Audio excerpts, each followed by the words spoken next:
people. Fuck Israel. So, the first story is Robert Inlakesh, Indie Media Award honoree, Robert Inlakesh. Go to indiemediaawards.substack.com. There is a page dedicated to each honoree with all of their links. And we really worked hard to try to vet this list of people that we have trusted to be consistent over the years. Nobody gets it right all the time, but these people we trust the most, and we rely on to tell us the story unfiltered without a corporate spin.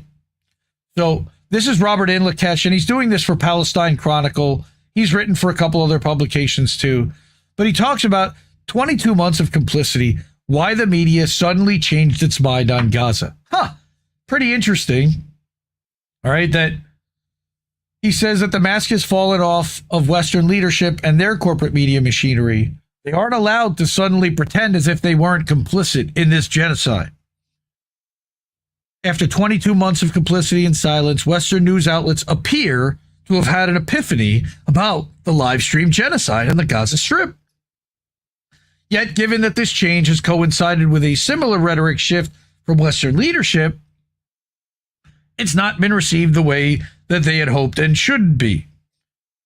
You may have noticed a near 180-degree pivot in the way that Western media outlets have been reporting on Israel's actions in the Gaza Strip. Let me make this a little bigger.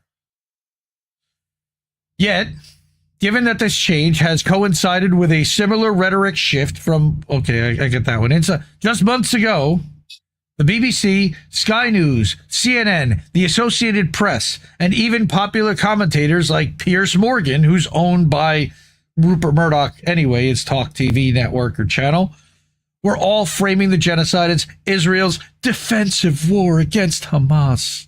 Well, now that same media machine is challenging Israeli officials, standing up to Zionist propaganda, and in many cases calling out Tel Aviv's policies for what they are, in line with what human rights groups and UN reports have been saying for months, years now.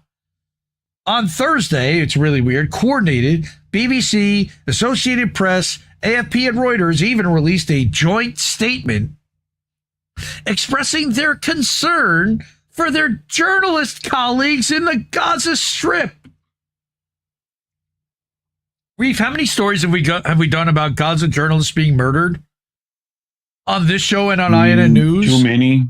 Like dozens, it feels like. Too many. Stating that the Gazan journalists, and they're not Gazan journalists, they're Palestinian journalists that were trapped in Gaza, are now facing the same dire circumstances that they are now, that those they are covering. Yeah. Well, some have heaped praise upon these media outlets and personalities for suddenly standing up. Many have seen right through it, as have we. So in light of this, it's important to explain why this is, in fact, all performative and frankly, downright insulting. To begin with, the sudden shift appears to be justified across the Western mainstream media spectrum on the basis of Israel's 3-month-long total blockade of Gaza and recent statements of senior officials, particularly Finance Minister Bezalel Smotrich. Bezalel, sorry. He's a douchebag. Absolute, like that dude belongs in The Hague, in prison right now. In order to assess whether this acted as the straw that broke the camel's back and suddenly caused an awakening, we have to look at how true it is that the situation on the ground in Gaza even changed so dramatically, because it really hadn't. All right, 147 days, I believe, we're up to right now, according to Paula ISL's graphic that she shared this morning on Facebook. On the point about the statements coming from prominent members of Israeli Prime Minister Benjamin Milikowski's government, it is blatantly false that there has been any kind of major rhetoric shift in recent months. In fact, one only needs to go back to South Africa's submission to the ICJ in late December of 23 to get a full list of genocidal statements. Again, that was 18 or 19 months ago. When the ICJ genocide case hearings took place in January of 24, And I remember that Reef and Colin were one of the few news shows that covered those in detail. One of the most convincing arguments presented by South Africa's legal team was the fact that everyone, from Israeli prime minister, president, defense minister, to media personalities, had made genocidal remarks, which then were interpreted by soldiers on the ground as orders to commit a genocide. On October 9th, 2023, 2 days after October 7th, then Israeli Defense Minister Yoav Gallant asserted that his military was fighting, quote, human animals, unquote, and that, quote, I have ordered a complete siege on the Gaza Strip. There will be no electricity, no food, no fuel. Everything is closed, unquote. This leads us to the next major reason cited for the alleged collective epiphany across corporate media spectrum, which is the Israeli policy of starvation. Yes, Israel did impose a complete siege of Gaza for over 80 days, yet during that period, which came after Israel decided to arbitrarily scrap its ceasefire agreement, the media shift did not yet occur. The number of people starving to death in the Gaza Strip has undoubtedly reached levels not seen before, although it should be noted that this is not actually the period in time when the largest number of overall daily deaths have occurred. That's also insane. Nor is it true that the starvation policy is something new. So now to counter this, some may push back by claiming that this time it's clearly as a result of a much more deliberate approach. Well, yet this would in fact ignore the fact that in April of 2024, Israel's top rights group, B'Tselem, released a report entitled Manufacturing Famine, in which they accuse Israel of deliberately implementing policies aimed at inflicting famine, which did actually begin to unfold before the Israelis were ultimately forced to allow some aid to enter Gaza. Thanks, guys. So then we come to these statements appealing to Israel to allow aid into Gaza and expressions of concern for journalists. Let's address the statements of concern, such as the BBC, AP, AFP, and Reuters statements. Again, let's reflect on the idea that Gaza's journalists are now facing the same dire circumstances as those they are covering, as if they hadn't been before? Hadn't been. Right. This would have been true. As well as the doctors and the aid workers and. Right. This would have been true if it had been published 22 months. And the hostages. Oh, yeah, the hostages. Right. Right? Yep. Don't forget them. This would have been true if it had been published 22 months ago, and only now are they suffering the circumstances of those they cover? No. They've been suffering exactly as the rest of the population has since the beginning of the genocide. These journalists don't need statements of concern. They deserve an apology from BBC, Reuters, Associated Press, and AFP for the atrocious reports they put out throughout the genocide that have worked in many cases to whitewash and justify Israel's actions. And I'll never forget the press conference we put where Abu Bakr Abed spoke for 5 minutes eloquently berating the Western press. How dare you? At least 217 Palestinian journalists have been murdered by Israel since October 7th, 2023, making this war in Gaza, it's not a war, it's a massacre inflicted by the Israelis on the Palestinian people who have no tanks, who have no helicopters, who have no military. The deadliest for journalists in human history. No big deal. That's more journalists who've been killed covering the genocide than died in all of World War II and Vietnam combined. Yes, World War II and Vietnam combined. That spans what? From 1939 to 1945, so that's 6 years. And Vietnam was another 1965 through 1973, another 8 years. So you're talking about 14 years worth of actual war where there was shooting on both sides and journalists embedded with troops. All of that combined, every journalist that died isn't as much as the 217 that were killed already in the last 18 months by Israel themselves. Every other country on earth can't add up to what fucking Israel did. Again, 217 Palestinian journalists murdered by Israel since October 7th. How many times? 217 fuck Israels for that, for sure. Yep. 217 million fuck Israels for that. If we pair the shift in coverage from these media outlets with the change in rhetoric from their respective governments, or at least major political parties they align with, it begins to make sense what's truly happening here. Well, what is happening here, Robert?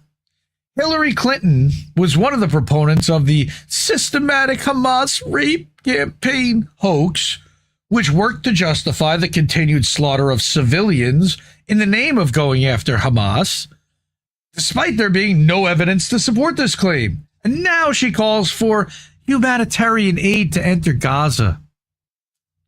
Fuck off, Hillary. UK Prime Minister Keir Starmer also delivered remarks calling for an end to the suffering in Gaza and urging Israel to allow the free flow of aid into the besieged coastal territory. At the same time, however, he continues to sell weapons components to the Israeli military and punishes activists domestically for standing in the way of the weapons industry's role in genocide. Oh, also, he's sending spy flights. He's sending fucking spy flights daily from Incirlik base in Cyprus to oversee and monitor Gaza for the AI drones to be able to come and murder everybody that's in the area. Yeah, thanks, Kid Starver. It suffices to say that this is not authentic. It's all performative. Why? Why? It comes down to a few different reasons. The first is that the scale of the starvation inflicted in Gaza was becoming a bad look for Israel's allies. Unlike the case with bombing, there's literally no excuse that works to justify stopping food from reaching a civilian population. And then there's the aspect that that the Western governments and media are putting on a show as they sense that the genocide is in its final stages. The governments make empty statements without any real action to follow it up, and while Western media gets to try and salvage their tarnished image, the whole world has watched every outlet, once held up as the gold standard of journalism, lie so blatantly and work as stenographers for the Israeli Foreign Ministry. So now, in order to enter relevancy on the topic, they have to put up a front that they're holding the Israelis to account. This also opens the door for them to begin shaping the confines of what the acceptable discourse on the issue should be after it has clearly gotten out of their control. From right to left, the politically non-affiliated, all major social media influencers and independent reporters are now comparing Israel to the Nazis, and they call what's happening in Gaza a genocide, as do we. These comparisons just a year ago were viewed as socially unacceptable. And now it's normal for people to liken Netanyahu to Hitler. Although shitlibs are still calling Trump Hitler, and which would, I guess, track because Trump is sending the weapons to Netanyahu. So in that case, they're in cahoots. I mean, Trump is literally opening... We are the United States government. We don't do that sort of thing. Well, that's what you would say, except that he pulls out Bibi's chair for him, literally. Can I sit you down, sir? The mask has fallen off Western leadership and their corporate media machinery. They aren't allowed to suddenly pretend as if they weren't complicit in the Gaza genocide. At the very least, they need to apologize. Apologize! Not to their own public that they've failed and lied to, but also to the Palestinians who've managed to survive this Holocaust. I don't think that I'm sorry that we whitewashed your genocide really is going to happen, nor would it have the effect that Robert thinks it would, but it's a nice sentiment. All right? We're sorry. That's right, we're sorry. We're so sorry. We're sorry. Sorry. That's BP. That's the BP. Oh, dude, so good. All right, well, fuck Israel for that. Fuck Israel also for still imprisoning Dr. Hossam Abu Safia. It's now been more than Agreed. 200 days that he's been in prison, tortured. We don't even know exactly where at this point. All right, really bad, and we stand in solidarity. Even Amnesty International is calling for his release. All right. Oh, of course. Way I late. also wanted to bring this article where I've never really heard of this guy before, but I thought this was a good one. It is morally wrong to support the two-state solution for Israel-Palestine. Yep. Politicians do it because they want to hide the fact that they support Zionist ethnic cleansing. France and the UK and other nations are now saying they will or might recognize the Palestinian state as if that were a courageous act of justice. It is not. Right? So, calling violent ethnic cleansing the creation of two separate states is like calling decapitation by guillotine a cure for acid reflux. Many people who, to their credit, want to support justice in Israel-Palestine and want to support human rights for Palestinians and want to end the unjust oppression of Palestinians that's inflicted upon them by Israel's occupation of the West Bank wrongly think that the way to do this is to support the two-state solution. This is a terrible mistake, and here's why. So this is a somewhat long and historical article. That's actually not that long. Okay, so here we go. First, the number one grievance of Palestinians is that the Israeli government has for many decades been carrying out violent ethnic cleansing to remove them from the 78% of Palestine that is now called Israel, just because they're not Jews.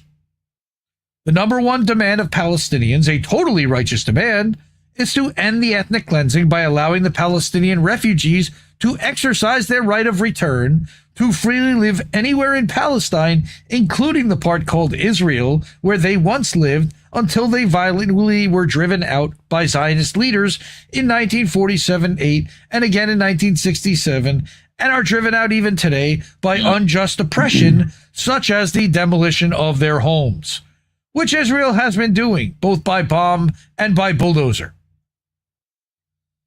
This ethnic cleansing serves only the rich and harms ordinary Israeli Jews as well as Palestinians. This ethnic cleansing, contrary to what Israeli leaders claim, is not at all for the purpose of making Israeli Jews safe. It's for the purpose of enabling the billionaire Israeli ruling class, and yes, Israel has one just like the U.S. does, and in some cases they're dual citizens like the Adelsons, to make Palestinians a boogeyman enemy with which to frighten Israeli working class Jews into obedience to the Israeli upper class that pretends to protect them from this quote-unquote enemy. Note that the Israeli government has and still does fund Hamas, at least partially, and he's got receipts for that from pdrboston.org. All right. Israel's government attacks ordinary Jews as well as Palestinians. Okay, so that's also in another article. Again, far from ending the terrible ethnic cleansing, it makes it permanent. The two-state solution is by definition to end the conflict by having the Palestinians agree to forfeit forever their right of return to the 78% of Palestine now called Israel. In exchange for having a tiny piece of Palestine, it would actually be even less than 22%, because much of the West Bank, where there are lots of Jewish settlers living, would be added to and now become part of what is now Israel in any actual settlement. Okay, it would be nominally only a quote-unquote Palestinian state. I've been saying that forever. This Palestinian state would be no more independent of the Israeli government than is the nominally independent region of Gaza independent of the Israeli government. Same thing. Gaza is a place in which residents can't even leave and into which residents cannot import anything without the permission of the Israeli government. They also can't have a military They can't have a government. They can't have a lot of things because the two-state solution, quote unquote, is simply a way to make the ethnic cleansing of Palestinians permanent. All Israeli prime ministers have supported it in principle, and some, such as Ehud Olmert, have declared it to be essential to the survival of Israel as a Jewish state, aka as a state based on the ethnic cleansing of non-Jews. He admits it. He comes out right in print. Not only is the ethnic cleansing of non-Jews from Palestine a terrible injustice to the Palestinians, it is also part of an attack on the welfare of ordinary Jews living in Israel, as I discuss in some detail in this other article that he wrote. The two-state solution is only good for the billionaire upper-class people who rule Israel and the United States.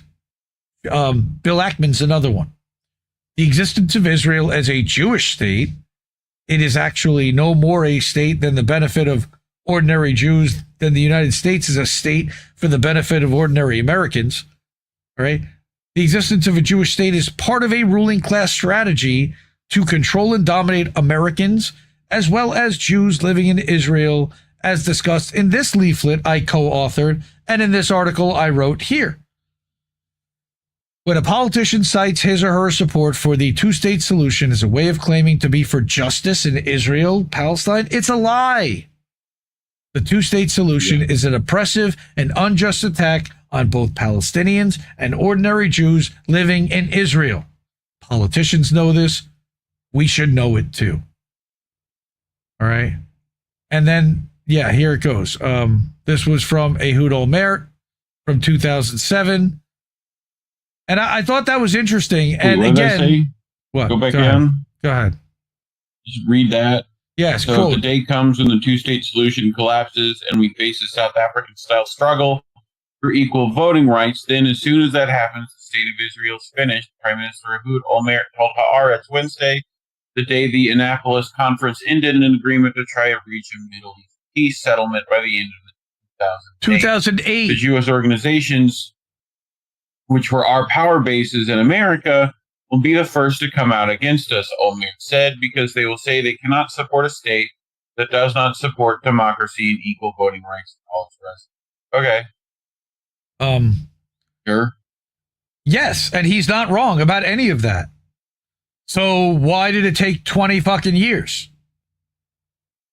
Yeah. All right. Now, this one was, my God. Yeah, Camera for bread. Gaza journalists are now selling their equipment in the hunger market. In a time when photography has shifted from a means of revealing the truth to a lifeline for survival, Gaza's journalists stand at the fragile boundary between their profession and staying alive. Okay? These guys are now selling their cameras because they literally have nothing left to give, to sell, and they feel like they've already done all the reporting there is to report. If you can't figure it out by now, guys, what the fuck? Like, how much more do they have to give? Right. If the price is saving my children from death, then I'm at peace with my decision. With these words, Palestinian journalist Bashir Abu al-Shair summed up the most difficult choice of his life, trading his camera, the one he carried into the most dangerous places to document years of war and what he called his third eye and companion through every path of coverage and documentation, for a sack of flour. It wasn't an easy decision, but at a time of genocide, it became one necessary for survival. Okay.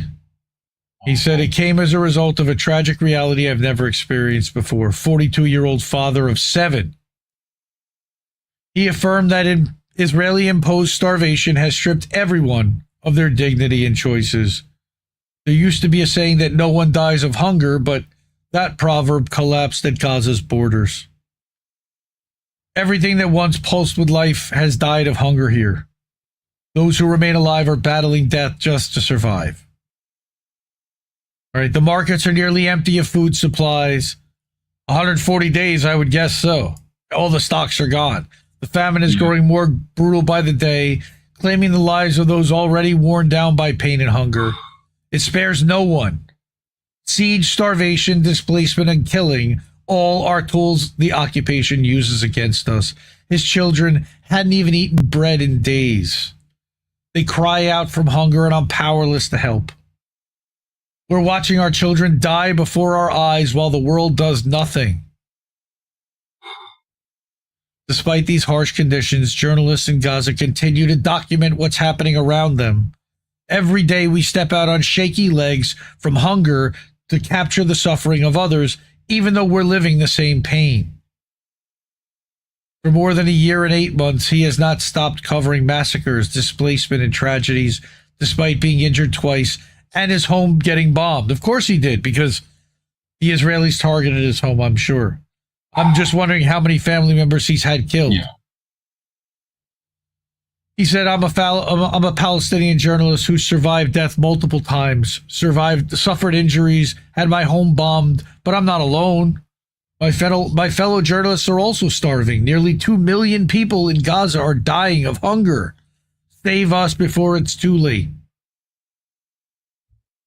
The Gaza Government Media Office, which is a joke of a name itself, announced that the severity and spread of famine are worsening across all governorates following the Israeli occupation's complete closure of crossings for now 147 days and the blockade on the entry of infant formula and humanitarian aid. And water. That's the other thing that a two-state solution does not allow for, by the way, was water and electricity rights. The office stated in a press release that Gaza requires at least 500,000 bags of flour weekly to prevent a total humanitarian collapse. It emphasized that the continued siege and blockade of food and medical supplies will accelerate the impending disaster. Again, completely intentional by Israel. In the latest statistics available at the time of publication, the Gaza Health Ministry announced that famine-related deaths have now risen to 154 cases, the majority being children and the elderly. We've seen the pictures, man. It's heartbreaking. Amid a complete absence of any politically binding or serious international response. Journalist Ahmed Abdel-Aziz is no better off. Again, he says the situation in Gaza is unbelievable. People are collapsing in the streets from hunger. There's no cash liquidity, and even if there is, prices in the markets are astronomical and unaffordable. He described the U.S. and Israeli-run aid distribution points as death traps. Again, we've covered that before. Quote, those who go to fetch a sack of flour sometimes return as body parts inside that very sack. Like al-Shair, Aziz also had to make the difficult decision to sell his equipment for food. I sold one of my microphones I used to document the war since its start, but the money only lasted me 2 days. Now with great pain, I say I'll have to sell my professional camera. Before the war, a sack of flour cost $15. Today, a kilogram costs $30. A loaf of bread is $3. And each person needs at least 2 loaves per meal. We're talking about prices that no one can afford. Here's another photojournalist. Spent over 20 years documenting life in Gaza through his lens. Fadi Tibet. From rare moments of joy to daily tragedies, now finds himself forced to part with his entire archive to feed his children. This archive spans decades and contains thousands of images and videos that capture Palestinian suffering and resilience. We carry cameras to convey the truth. Then we return home empty-handed, except for the world's abandonment. How do we film death and then live it? He had apologized for initially postponing his interview due to exhaustion from severe hunger. We are not only enduring hunger in our stomachs, but also the oppression of dignity and stripping of humanity. Again, totally the intent and point of what Israel is doing. There is a systematic policy to starve the Palestinian people in Gaza amid this genocidal war to break their will, he said. Babette also described the dire circumstances that forced him to sell a year's worth of visual memory for a single sack of flour. We're now in the 5th stage of famine. People's faces are pale, their eyes hollow, seeing nothing but fear and hunger. There's no longer such a thing as hope. The world wears a cloak of shame before images of mothers and children dying of hunger. The Met concluded that the battle in Gaza is now no longer just against extermination, but also against a hunger that devours humanity. Families who survived rockets and bombings now find themselves fighting for a piece of bread. It's so fucking cruel. And the scarce aid, if it arrives, turns into a threat to life or an unattainable dream, he said. With every sale of equipment and photo archive for survival, the world loses another set of eyes that bear witness to the truth in Gaza. Again, Israel's intent.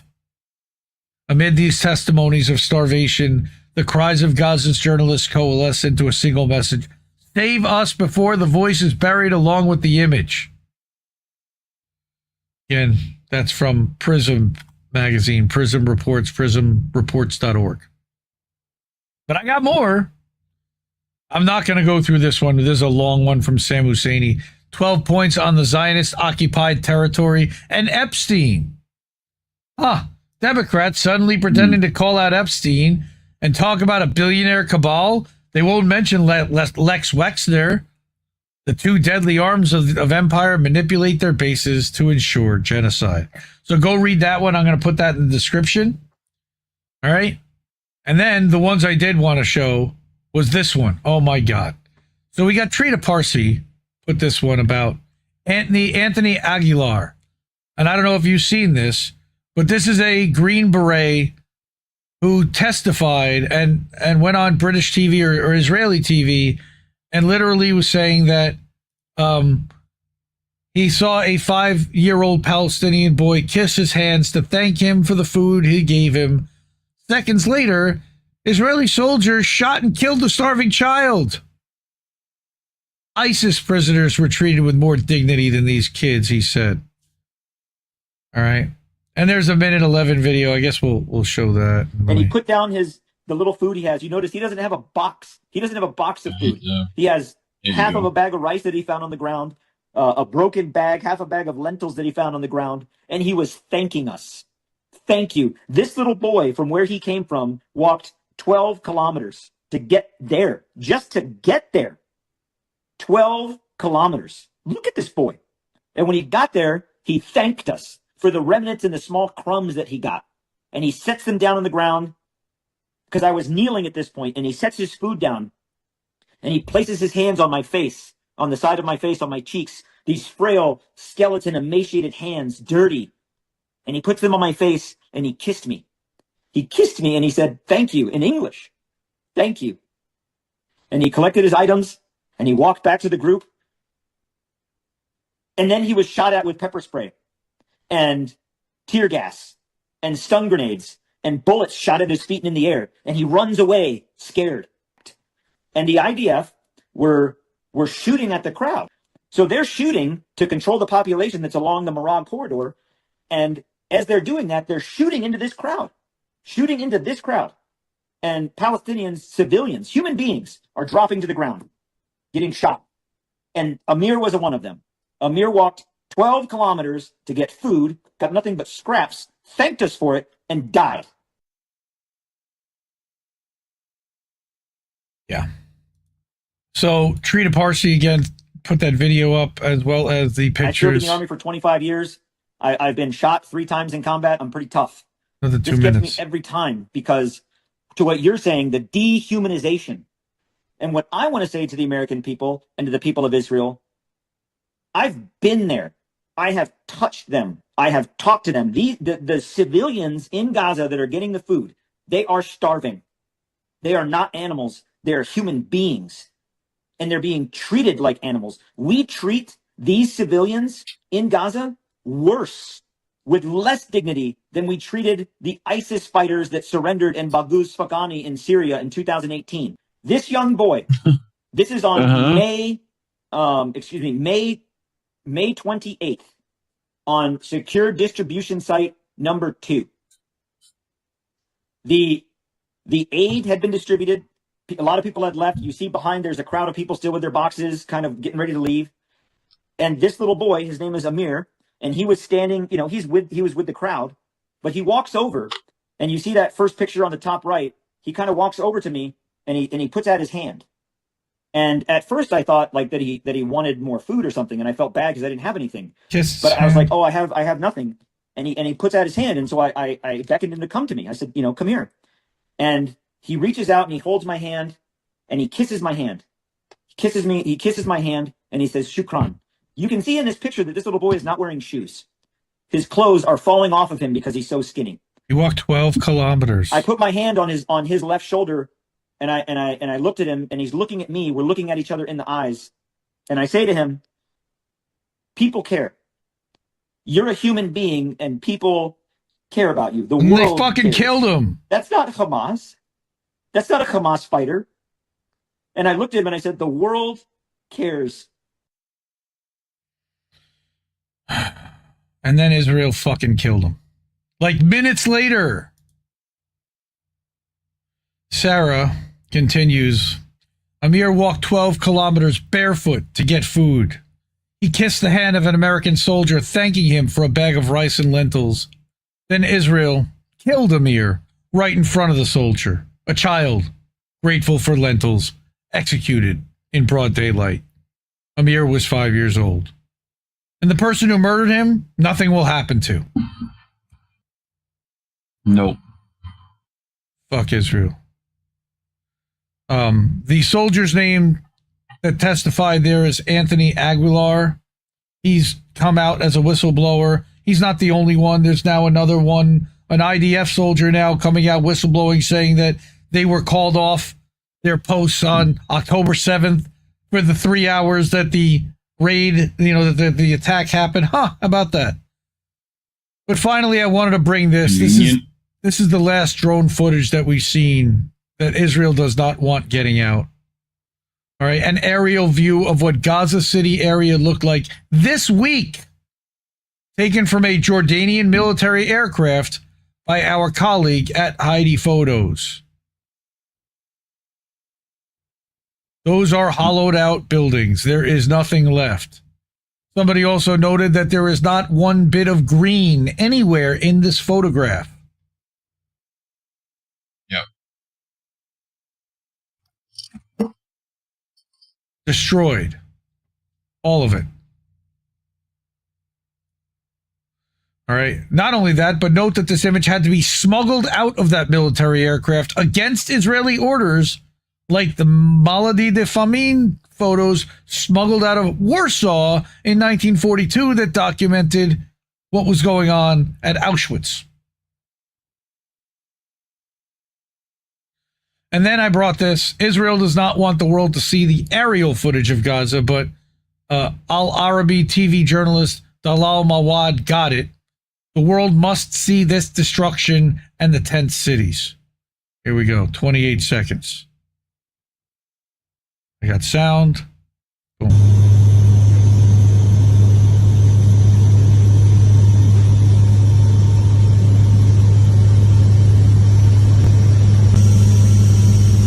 There's the tent cities on the beach. ولكن من دون فرض عقوبات تستمر الإبادة تحت أعين العالم. تلال معوض، التلفزيون العربي من سماء قطاع غزة. Jesus. Just nothing left.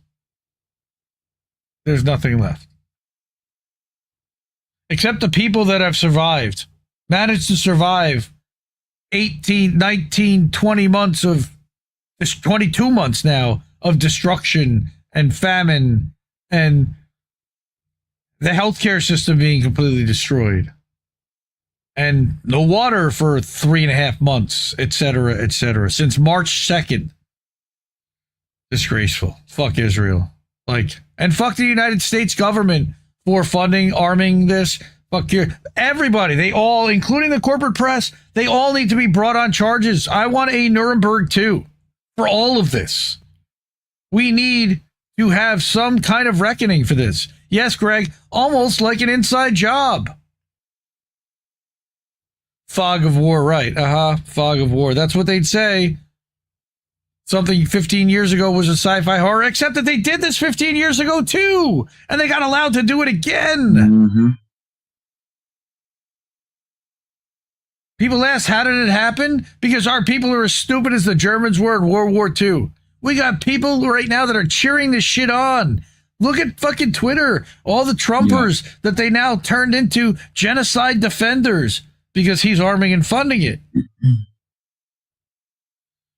Well, that was a long fuck Israel. And for that, we're not going to get remonetized by YouTube on this channel. So if you're able to, and it means, please subscribe, support, do it through another platform other than YouTube or any of the others. Cash App, $, Indie News Network. There's like no fee. Ko-fi.com/Indie News Network. There's a small one. PayPal.me/Indie News Network. As friends and family, there's no fee. Or you can also go to IndieNewsNow.com. That's our website, and keep the media free there. Go through Stripe. Or you can go to INNnewsletter.com or IndieMediaToday.com. Those are over at Substack, where we are live right now. Seven Sign Soul, Nuremberg was held because of the degree of sadism of the atrocities there. You think there ain't a similar degree of sadism here? Yeah. We've got rape and torture prisons that the Israelis are fighting for, like to do more of. Gross. Support independent media because we need it more than ever. And I'll see you soon, folks. Love you. Bye. Bye, Felicia. Mwah. Ciao, baby. No! We just fucking lost the stream! I guess this isn't such an awful place. Is that what you want me to say? You prove it's possible to sleep for days, and I still think you're right here awake. The cost of living isn't much to make, but God, it's so hard to say. And when they told you everything was safe, were you safe?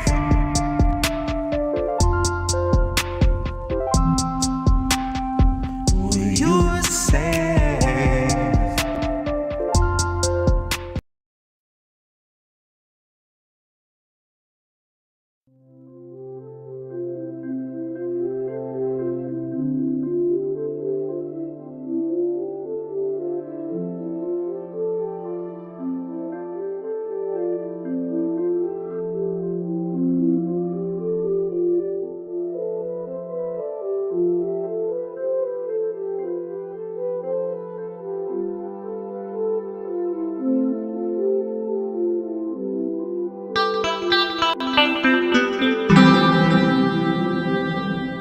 Who are these people? Now, guess what time it is, everyone, kids? It's time for Fuck Israel. Yay! I need an applause line for that. It's time for Fuck Israel, everyone. Mm-hmm. Who are these people? No, well, these people are, those are our supporters. But no, the first person I want to bring up is Indie Media Award honoree Paula Iacella. All right? Incredible Assange activist who has been posting every day on her Facebook an image talking about what day it is since the last blockade and any serious aid has gotten in, any food. This is day 161. And she then puts a whole summary in her post, but I'm just going to show the graphic. I got a lot of stuff to show this week. 161 days without food, water, or medicine. Israel's aid plan for Gaza is a key part of its strategy to corral Palestinians into concentration camps to expel or kill, which is their final stage of ethnic cleansing. The Gaza Humanitarian Foundation, which is the most gaslighting name I've ever seen. Those sites are human slaughterhouses. Aid systems are a tactic of Israel's genocide. The clock's been ticking since March 2nd.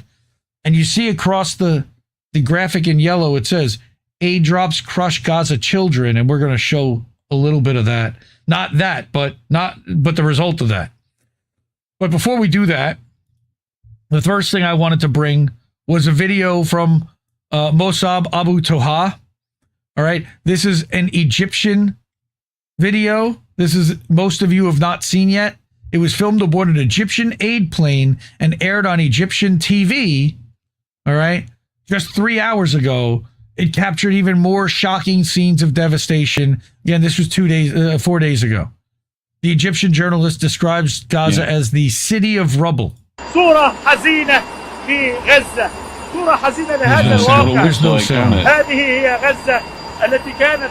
This is what Israel does not want the world to see. Let me just compare and compare New English. English, motherfucker, do you speak it? Hiroshima, Nagasaki. It's worse. I mean, it's worse. Britain after the bombings. Yeah, it's way worse. I don't know why there's no sound, but that's what he describes. It's shocking, city of rubble. And then they're going to show more scenes in a second.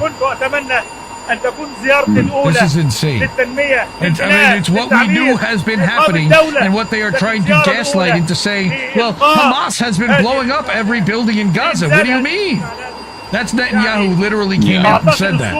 It hasn't been the IDF, it's been Hamas. Accusation. There you go.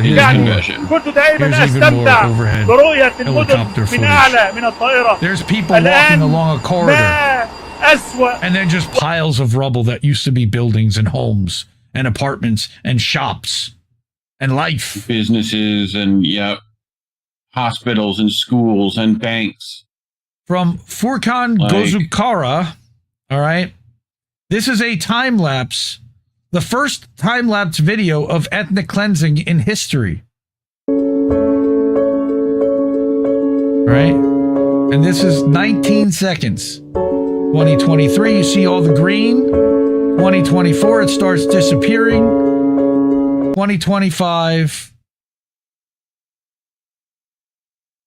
23, 24, 25. Almost no green anywhere, especially in Gaza. There was green early on. There was city. There was life. There was activity. Then there was stuff down here. Again, all gone. All gone. Mm-hmm. I mean, there's barely a fence line. You can see because they moved that fence line in 1.5 miles. We know this already. So, speaking of that aid drop stuff, and we talked about aid drops last week about how Andy Worthington was saying, well, maybe, hopefully there's aid drops. And I saw that, what's his Zoran, that fucking dumbass liberal. All right. Bob. All right. Zoran was like, oh, or airdrops, that's a good thing. No, airdrops are a bad thing, okay? Airdrops are woefully inadequate. Okay, airdrops injure people, and airdrops are usually dropped into areas where the fucking IDF shoots people for going. So, again, let's watch this one. Lands right on a group of people. Oh, if there was sound, we just didn't hear it. This kid was killed when an aid crate dropped on his head and killed him instantly. Yep.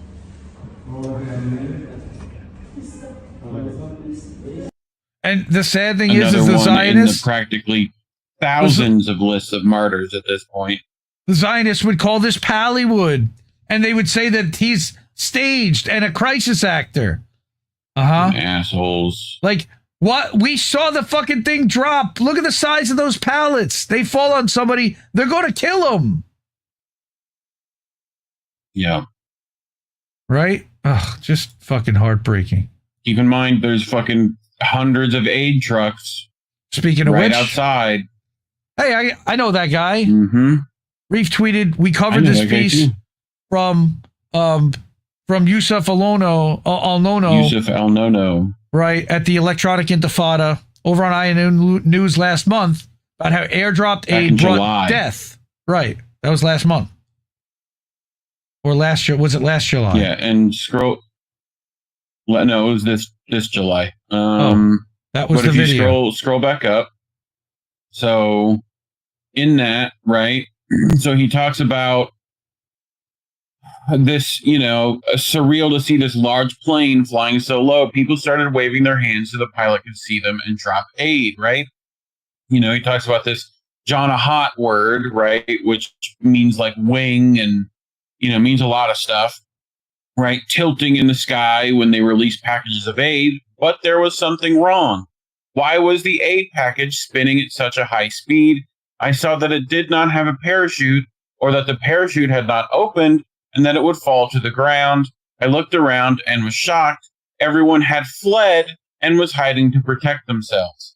I didn't know where to go, and suddenly the first one fell with a huge crash that spread dust everywhere. While I was trying to avoid the package, the second one fell on a donkey, killing it.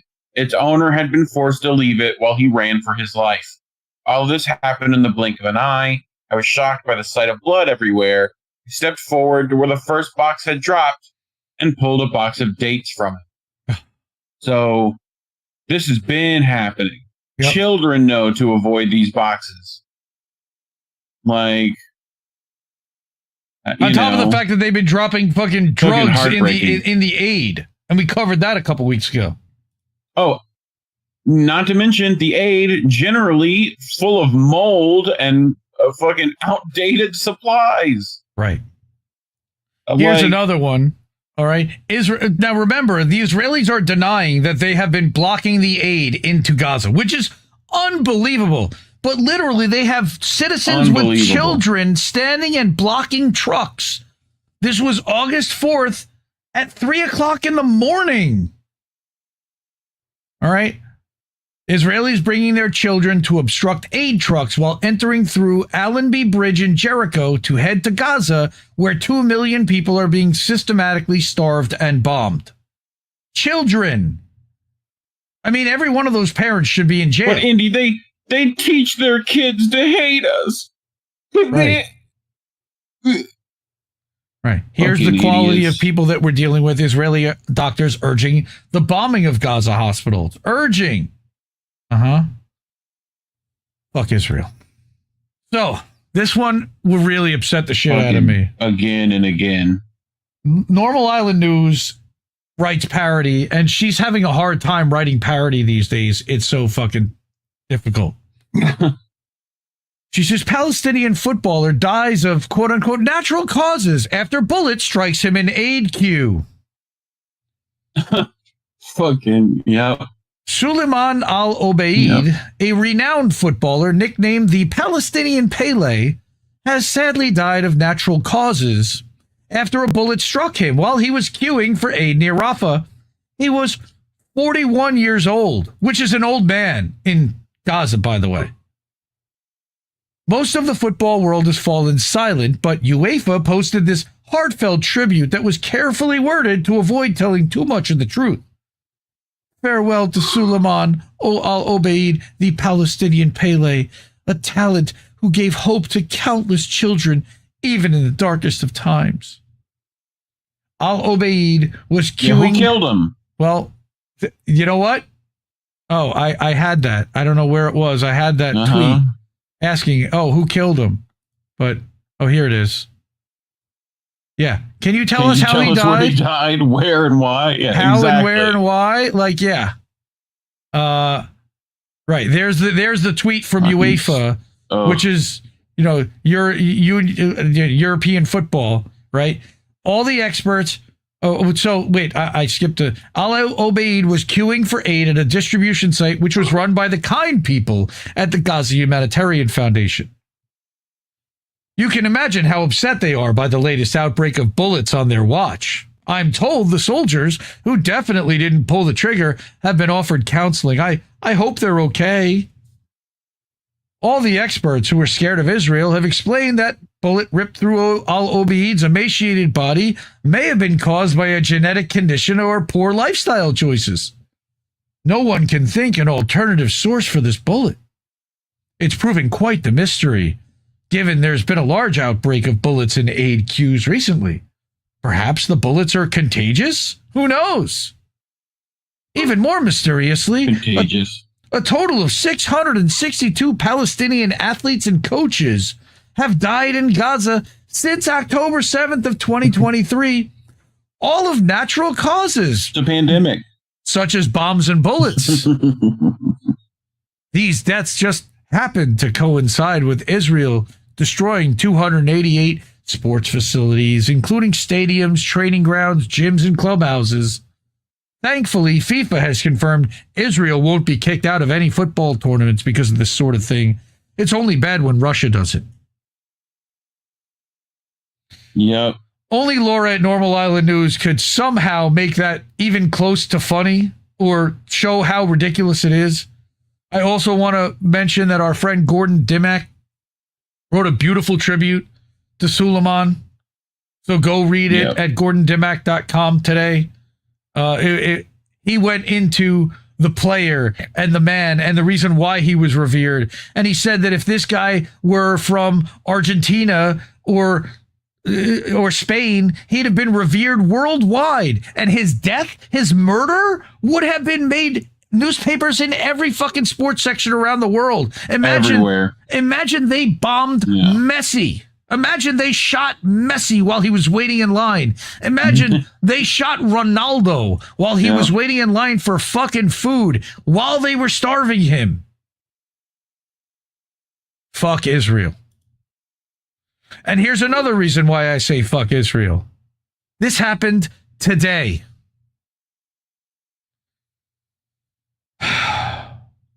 Anas al-Sharif, one of the most decorated, prominent journalists left in Gaza, was killed today by an airstrike targeted.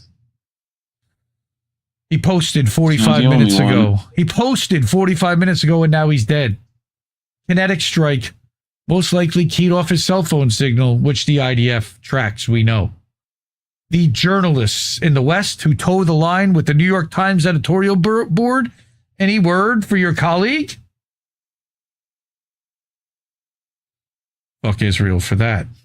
Greg Stoker, but also... It was like, what, four other journalists or whatever? Yeah, there were 5. Right? And they hit a tent of journalists. In front of a hospital. Anas al-Sharif, respected Palestinian journalist and father of 2, was killed by an Israeli airstrike. He died wearing his press vest. It was mostly burned. She says, I won't share the footage of his final moments. It's horrific, but it tells the truth, and so did he.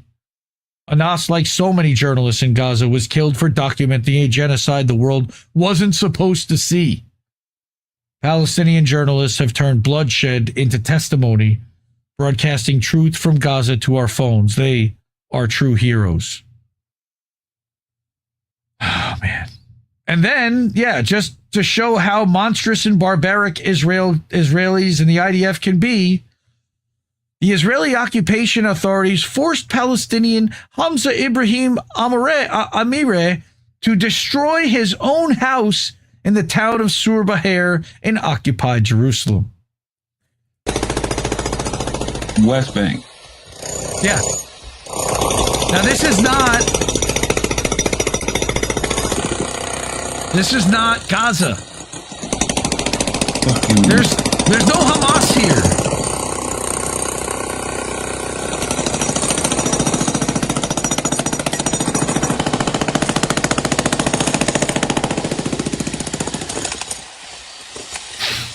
Like, this guy has to do this to his own house. How fucking dystopian can it be? Like, you have to jackhammer your entire concrete house? Ridiculous. Ridiculous. Words are not enough to describe. Now, also, remember that there's this whole thing about how they elected Hamas. They elected Hamas. Well, first of all, there hasn't been an election in Gaza since 2006. So, and half the population still under 18, so they never voted for Hamas. 18. Right? No. Hamas has already been there, and Hamas has been... And the PA's not much fucking better. Oh, they're worse. But Hamas has been elevated and funded by Israel, as well as all the other, Arab states around. But this is a Kyle Anzalone, Indie Media Award honoree, antiwar.com, also from the Libertarian Institute. Hamas doesn't want to govern Gaza, but refuses to disarm. So in an interview with Saudi media, a top Hamas official said the group wanted to give up governing Gaza once the Israeli occupation ends, but is not willing to disarm. Quote, we don't want to be part of any administrative arrangements related to the management of Gaza's affairs, and we will not participate in either the government or the ruling party, an unnamed official explained. Additionally, he said that Hamas did not want to have a role at border crossings or escorting aid deliveries into Gaza. Hamas doesn't seek to be part of any arrangements related to managing the crossings or supervising the entry of aid. Wow, this is really interesting because that's not what Israel's saying Hamas wants. Israel's previously attacked Hamas's police force when it comes to escorting aid deliveries, right? The lack of an escort for aid trucks has led to starving Palestinians rushing the shipments and flooding them. Israeli forces have massacred Palestinians attempting to get aid off the trucks.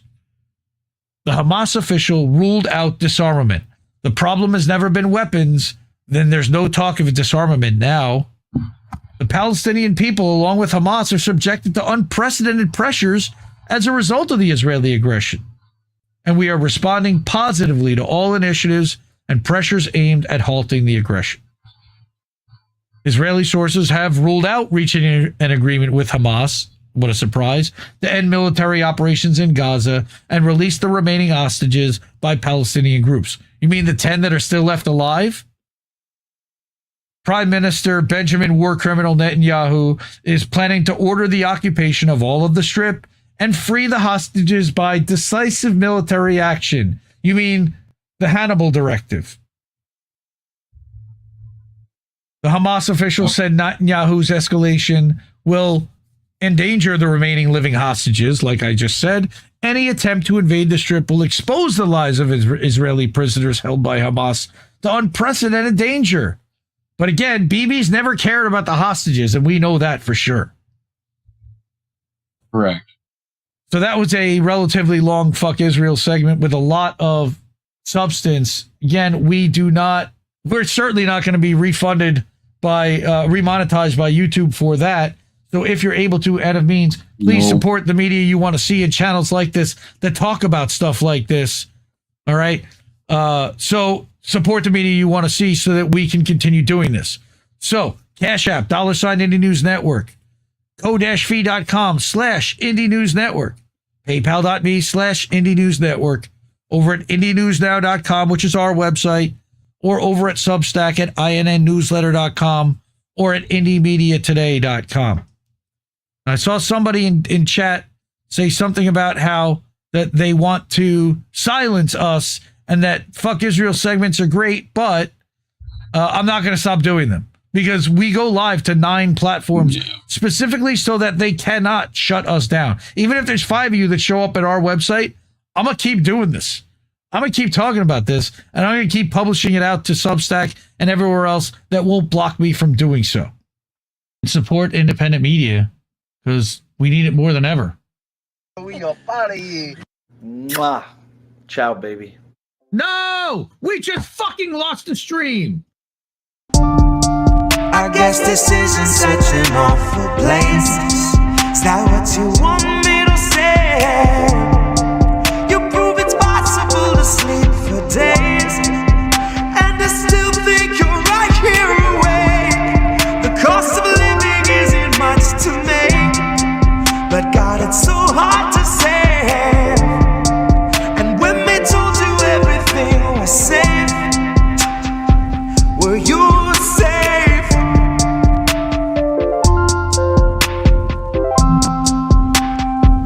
Were you safe?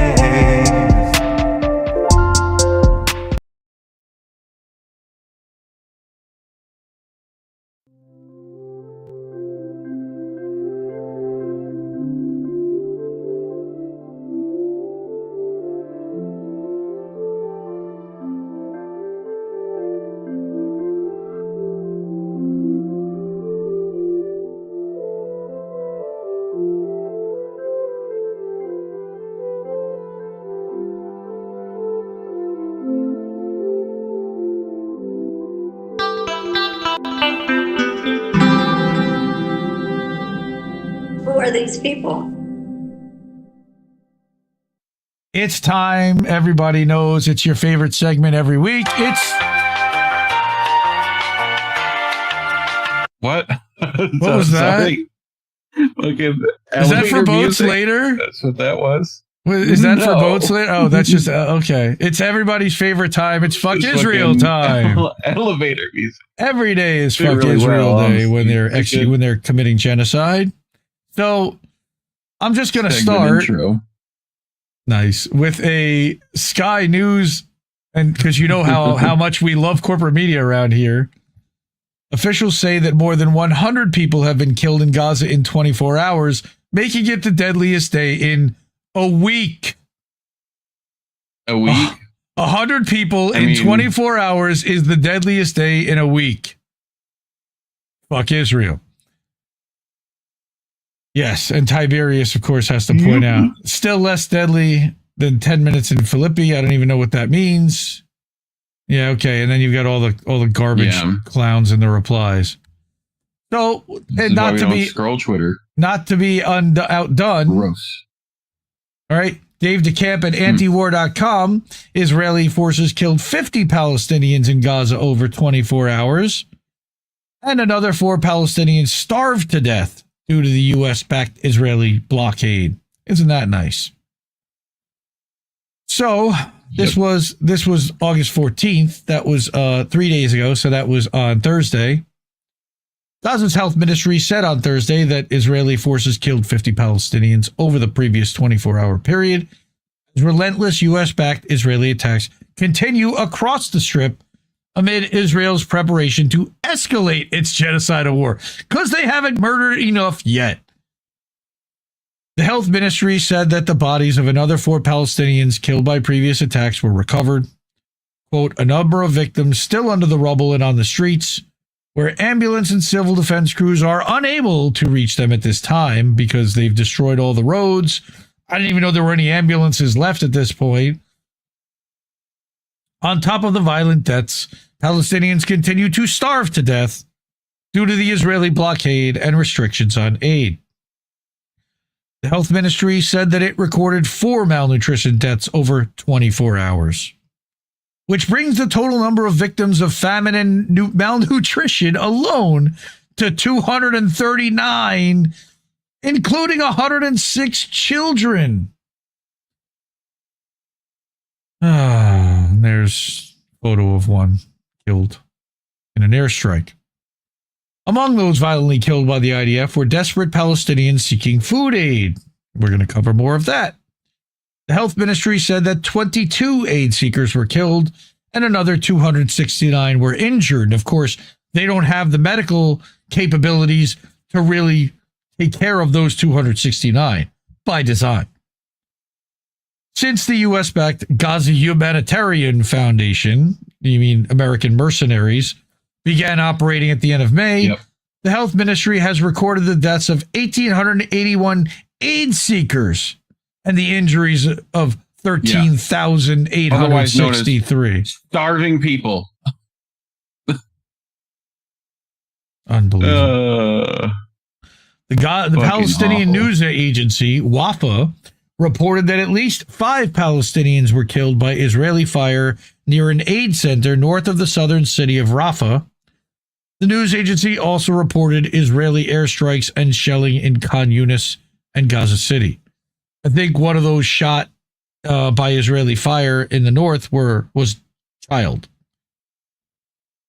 At least 8 Palestinians were killed in an Israeli bombing of a house in Gaza City's Zaytun neighborhood.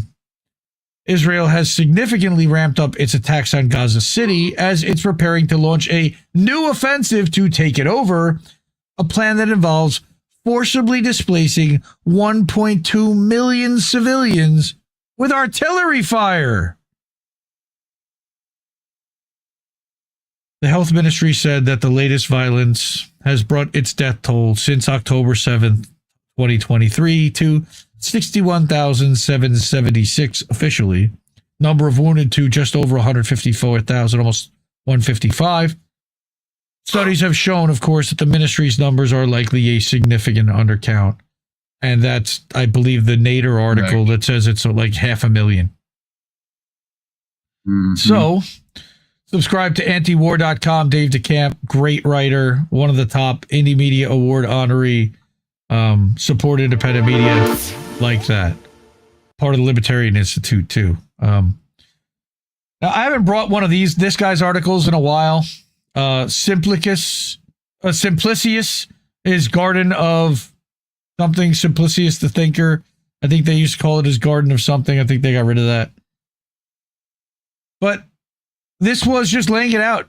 Israel announces the final plan to occupy Gaza. It sounds like a final solution. Yeah.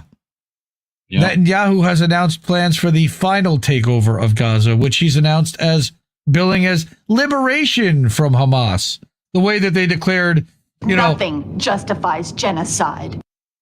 The way they declared August 16th Liberation Day in D.C., right? It's unreal. Same type of shit or whatever, 15. I'm not going to play the RT video because I don't want to get it knocked out by YouTube. Then there's a timeline refresher from 2023 above to the present time below. Netanyahu says Israel doesn't seek to occupy Gaza. That was November 9th, 2023. But now, August 4th, 2025, he's decided on full occupation of Gaza Strip. All right. It's interesting how, given Netanyahu's above infographic, fuck the hill. Yeah, fuck the hill too. Fuck them. Israel's objectives in Gaza can be superficially compared to the Russian SMO. The difference is Russia is following international law, whereas Israel is breaking it. It was the UN itself which established the known precedent that a people have the right to self-determination when it came to Serbia being pressured to recognize Kosovo's independence. But in Donbass or even Gaza, no such right to self-determination and official recognition apparently exists. In Ukraine, Russia's only enforcing the UN's very own standards on self-determination, while in Gaza, Israel is breaking it. Interesting dichotomy there. To further highlight the hypocrisy, listen to J.D. Vance's latest statement, wherein he breezily describes taking military control over Gaza as being up to Israel. But the same privilege is for some reason not afforded to Russia in taking over Donbass. Why is that? Well, I think it's because Donbass was technically part of Ukraine, but they've separated. They've announced their independence and asked to align with Russia. They're mounting 9 years of bombing might fucking make you feel a way about it. You might. It might. There are mounting issues for Bibi, who seeks as swift an operation as possible to mitigate growing disaster. Echoes of brewing civil war have erupted in Israeli society over growing exhaustion and the issue of Haredi military exceptionalism, meaning that the ultra-Orthodox don't have to serve. All right? And you can't go to war I heard with someone complaining about that, too. One of these rabbis over there was like, they're not sending, they're sending our children or whatever. Right? So this includes large ongoing general protests against the new Gaza occupation plan in Israel. Like, they're pissed. They don't want to occupy it either. Next is the fact that multiple world leaders have had enough of Bibi. Yeah, right. That's all a show. I'm not even going to blame it on a baby. Right? Macron announced France would officially recognize Palestine in September. Bullshit. Other major countries follows. Palestine already has an official delegation at the UN. Like, officially, like, who gives a shit? It's meaningless. Yeah. All right. Germany will, until further notice, authorize no military equipment exports that can be used in the Gaza Strip. Yeah, like they can fucking control that. Meanwhile, their companies are already deciding to do so anyway. Right? Yesterday, news broke that Trump had allegedly yelled at Bibi on the phone. Enough of this bullshit. This is all theater nonsense. They're all in cahoots. They're all part of this. Of course, virtually all the political reactions above are performative in nature, while every country secretly does its utmost in supporting Israel's military machine. These leaders are simply trying to sit in both chairs, appease their growing domestic Muslim crowds, while still carrying out their secret pro-Zionist directives. Not even secret. This is accelerated recently with many other subversive developments taking place. In Lebanon, there are renewed threats of civil war as the Lebanese government has raised pressure on Hezbollah to disarm, which would be insane because it just means your country's totally going to be taken over by Israel. In an interview with the Lebanese defense minister, apparently admitted to coordinating with Israel in disarming Hezbollah south of the Litani. Hezbollah.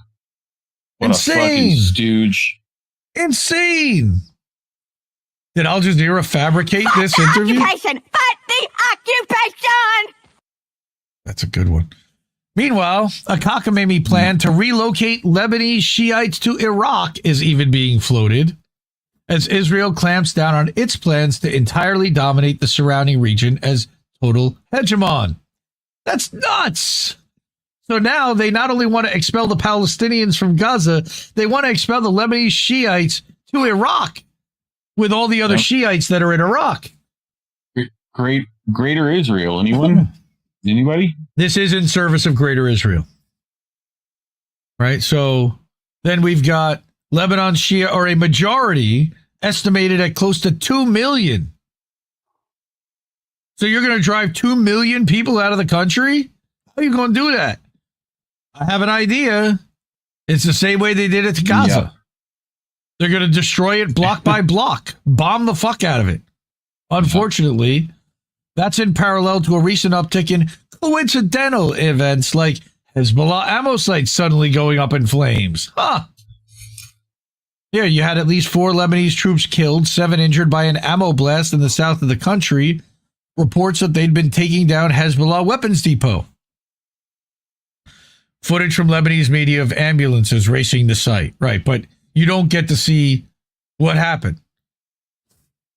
So this, again, we got maps, you know, Azerbaijan, that's also part of this also.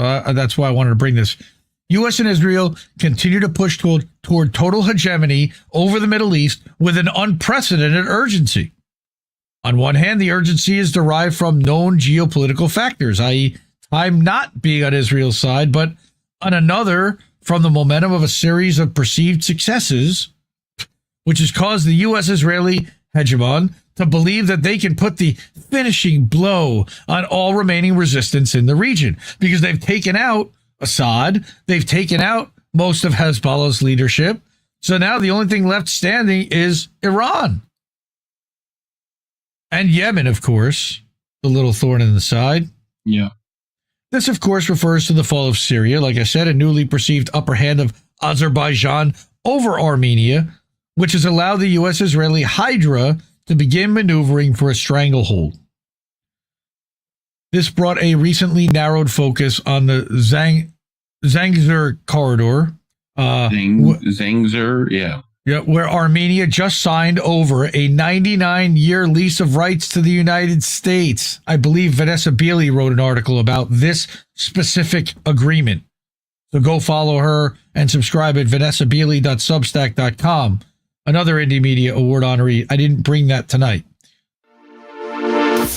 The new corridor is glibly being designated as the TRIP, or the Trump route for international peace and prosperity. Oh my God. Okay. As they bomb the fuck out of Yemen and Lebanon and Syria and soon to be Jordan and Egypt and Iraq. I mean, Greater Israel. Quote, the corridor links mainland Azerbaijan to its Nakhchivan enclave. Nakhchivan, right? Which is separated by a 32-kilometer stretch of Armenian territory, while maintaining the sovereignty of Armenia over the territory. The route will be operated according to Armenian law, and the U.S. will sublease the land to a consortium for infrastructure and management for up to 99 years. I wonder who that consortium is going to be run by. I wonder if there'll be any Israeli influence in there. Huh. It will facilitate trade, energy transit, and regional connectivity, including rail lines oil and gas pipelines, fiber optic More cables, and importantly- roadways. Many hardline figures in Iran naturally reacted with scathing condemnation, as the deal clearly implies the positioning of U.S. assets directly on Iran's northern border. They don't give a fuck. Yep. No. I mean, look, we supported Israel bombing them with air support earlier this year, and they didn't do shit really to us. What they hit the thing in Qatar that they warned them in advance they were going to do. Keep in mind, Iran has already notably been attacked by Israel using Azerbaijani corridors in the last series of exchanges, with attack flight paths charted here. All right, so Simplicius has actually like done the work here to chart all this stuff out. As such, it's clear that the deal opens up another potential avenue to box Iran in from the north, which obviously stands to be a highly destabilizing development, as Iran will be forced to react. I mean, what would we do? Well, if, there's also go ahead. Also coincides with the David corridor too, which is like the other part of this that, you know, essentially it's we're doing two things at once to try to encroach and encircle, essentially. You know, right? So, Natalie Williams, happy birthday to you. Good to see you here. Sorry, it's in the middle of this awful segment, but I saw you there. Right. That being said, many have expressed justifiable doubts about the extent of Trump's deal. Of course, because everything taco, but it's not taco. It's actually Trump always collapses. Is more like it. The deals that he announces always collapse. It can be directly compared to Trump's superficial milestone for the development of Ukrainian land, which everyone knows was nothing more than a political performance and has no real chance of bearing fruit. Similarly here... He prefers taco salads anyway. Right? Sure. Although he doesn't like the spice. We know that. Similarly here, the deal puts points on Trump's scoreboard, but leaves huge questions as to how much it can actually tangibly accomplish. Some have rightfully called into question the U.S.'s ability to even construct railways back home, let alone build out such ambitious freight lines into a new Silk Road-esque corridor in distant Eurasia, a feat that requires a major suspension of disbelief. The U.S. is no China.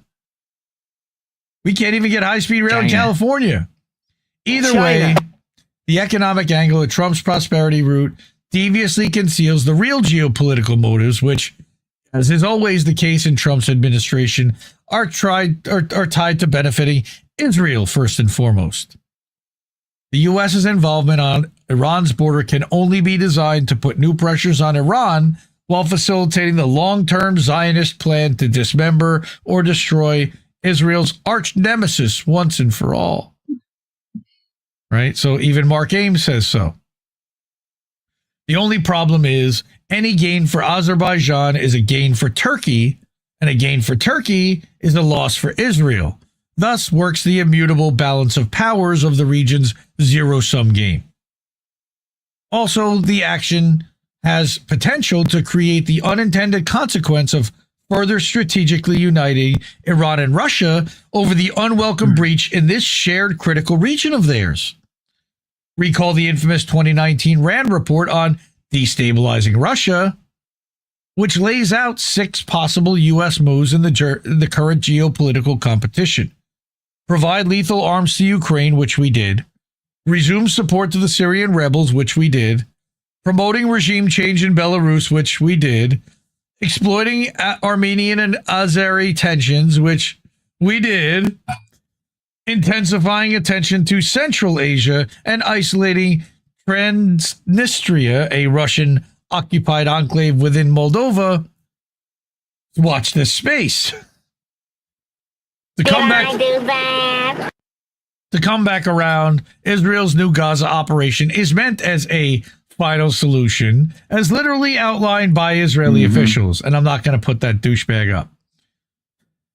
Note the above. Palestinians are to be processed into central camps with anyone remaining in the city. Okay, yeah. Yep. Not concentrated into camps, i.e. those who refuse to be forcibly and ethnically cleansed. Central camps. They'll be designated as Hamas militants and appropriately destroyed.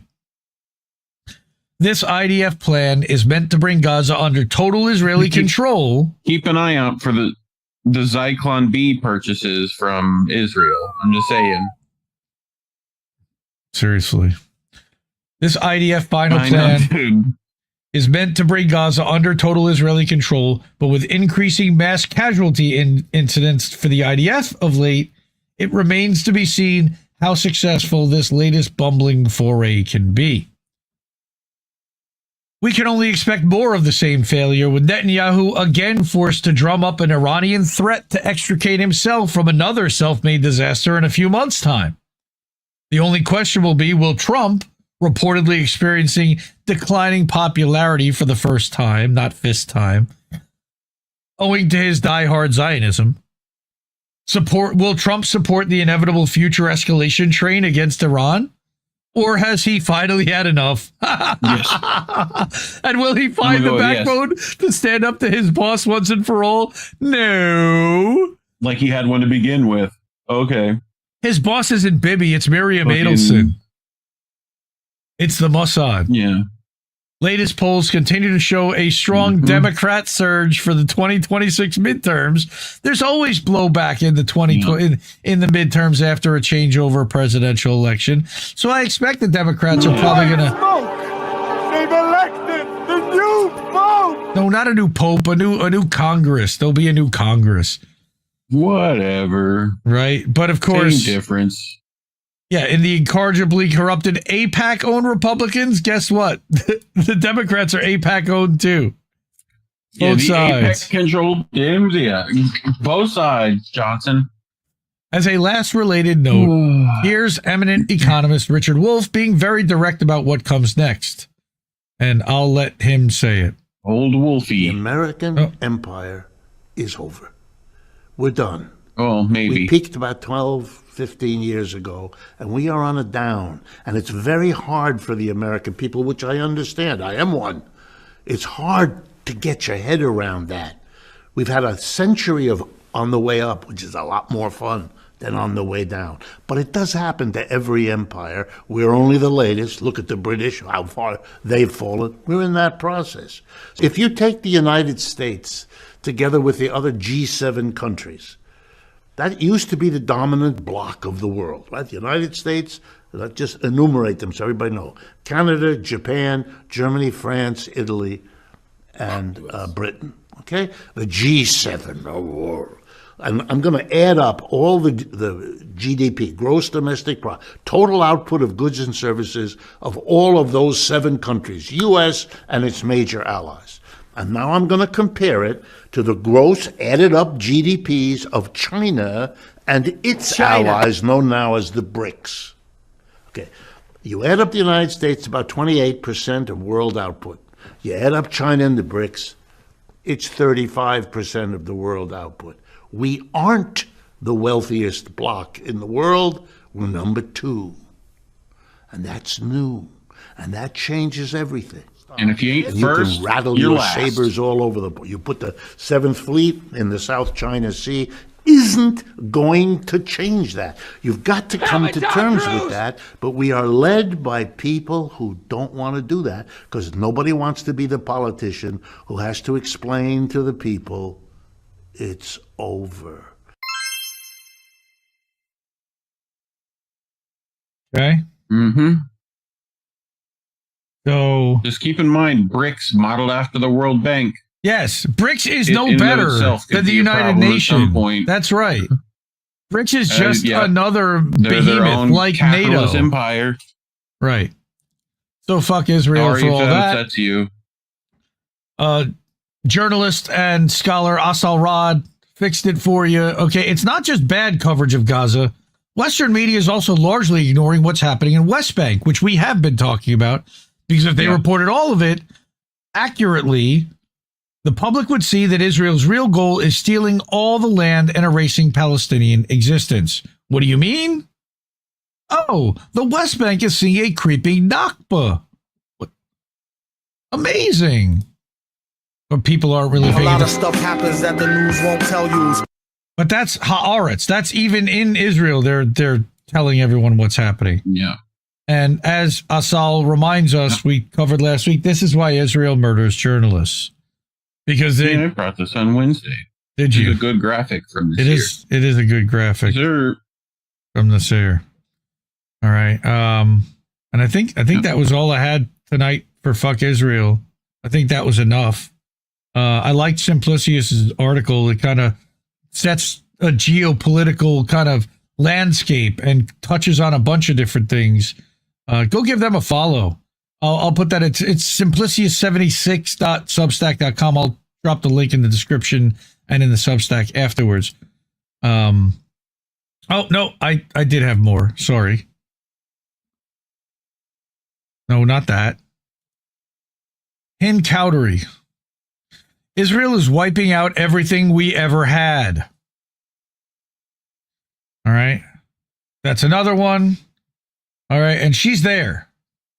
I tweet what I see and feel. Yep. Oh, this was the other one I had to bring. This is another one from Indie Media Award honoree, Sharon Zhang. All right. At Truth Out. Israel abducted a child near Gaza aid site and then tortured him for nearly a month.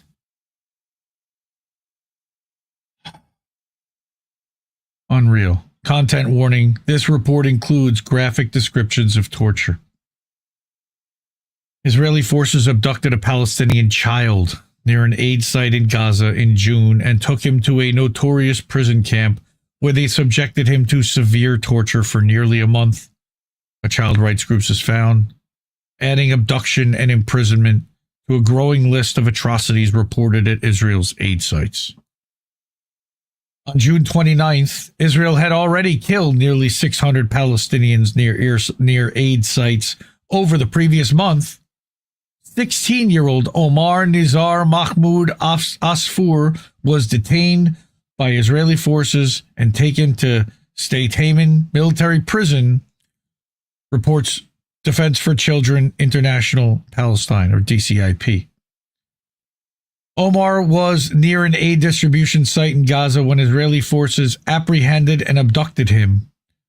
The Palestinian Center for Human Rights reports that Omar was one of 10 children abducted near a Gaza Humanitarian Foundation site that day and imprisoned. Authorities allegedly held Omar for 26 days, subjecting him to torture, starvation while he was already being starved, and solitary confinement. Systemic abuses commonly inflicted on Palestinians at State Haman and other Israeli torture camps.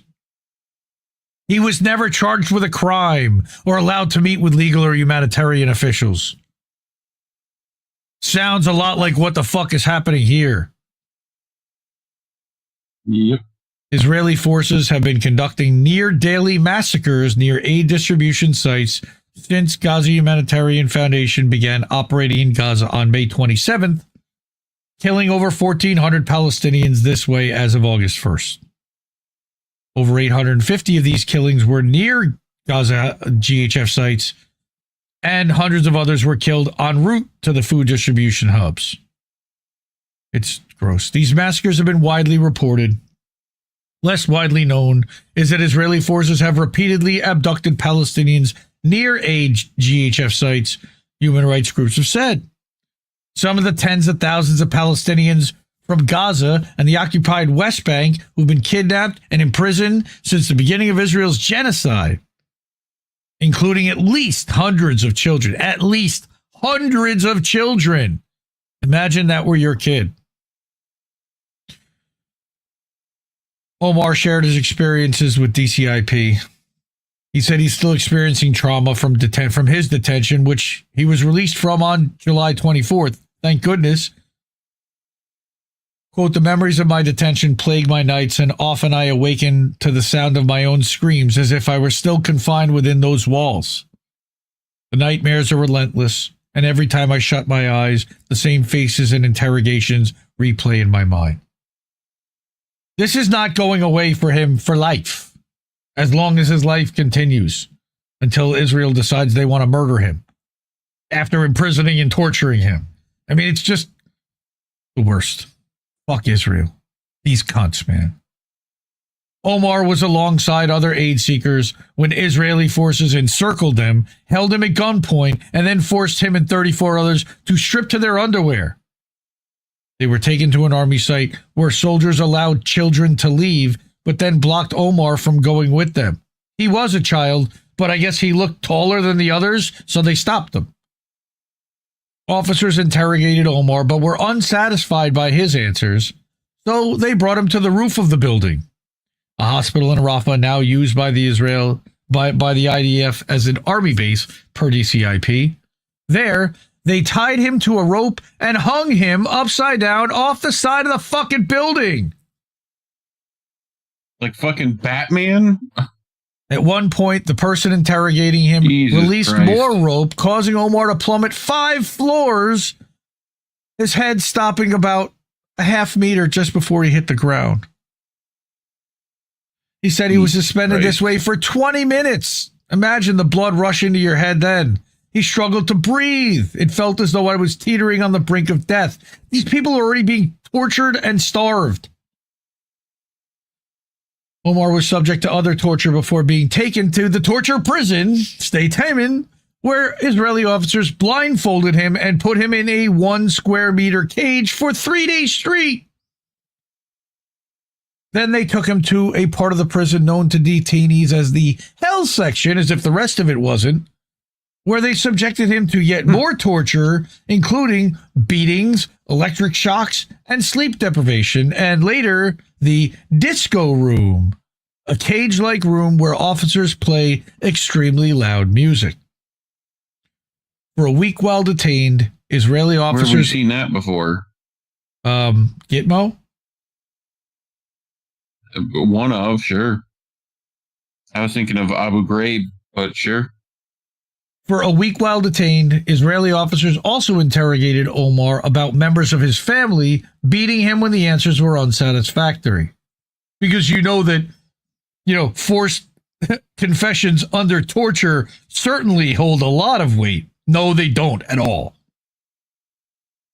Since the moment I was released, I've been waking up in a state of fear, he said. My sleep is shallow and fragmented, leaving me unfamiliar with the sensation of true rest. Insomnia is a silent killer, and the exhaustion I feel is not merely physical, it penetrates my very soul, as if the ordeal of detention has merely transformed rather than concluded. Fuck Israel. Most humane military in the world, right? Only democracy in the Middle East. I'm as mad as hell, and I'm not going to take this anymore. Only democracy in the Middle East, right, everyone? These motherfuckers. These motherfuckers. Cunts, as Kieran Your continued Pine. existence is a mockery of morality. That's a great movie. I think there was just the anniversary of Pogba you in remember the theaters. what happens right after that, right? I do. That's what I'm wanting. That's in the movie conference room. Go get Matt Damon. Matt Damon. You didn't say God bless you. Yes. Agreed, KYE. Yes, they did, Steve Gill. I didn't want to bring that. They blew up a little girl heaving a water jug. I know. I couldn't. I couldn't. Sadistic fucks. Yes, they are. Good to see Ryan Bradley. That's fucking wild, but that's their MO when it comes to the prisons they have. As fucked as it is to say, I'm sure they assaulted him in other ways. Yeah, they probably did. Oh, man. Well, we're certainly not going to be remonetized by YouTube for that one. You better. Although there is a channel that is monetized over there. You go to youtube.com/@indie@INN, but don't do that. No, do it over here. Go do it at Cash App, $ Indie News Network, over at co-fi.com/Indie News Network. Money, please. At paypal.me/Indie News Network. Okay, you've got IndieNewsNow.com, where we have a website where you can check out the news and watch this show live, all the INN shows. And then at Substack at INNnewsletter.com and at IndieMediaToday.com, both. All right. Hunt count is now Noof, the genocidal swine. Yes, that's nice. 9. That's right. We 9. I love you all. Take care of each other. Support independent media because we really need it more than ever. And I'll see you soon. Love you all. Have a good night, everyone. We are party. Mwah. Ciao, baby. No! We just fucking lost the stream. I guess this isn't such an awful place.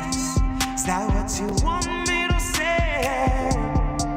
You prove it's possible to sleep for days, and I still think you're right here awake. The cost of living isn't much to make, but God, it's so hard to say. And when they told you everything was safe, were you safe?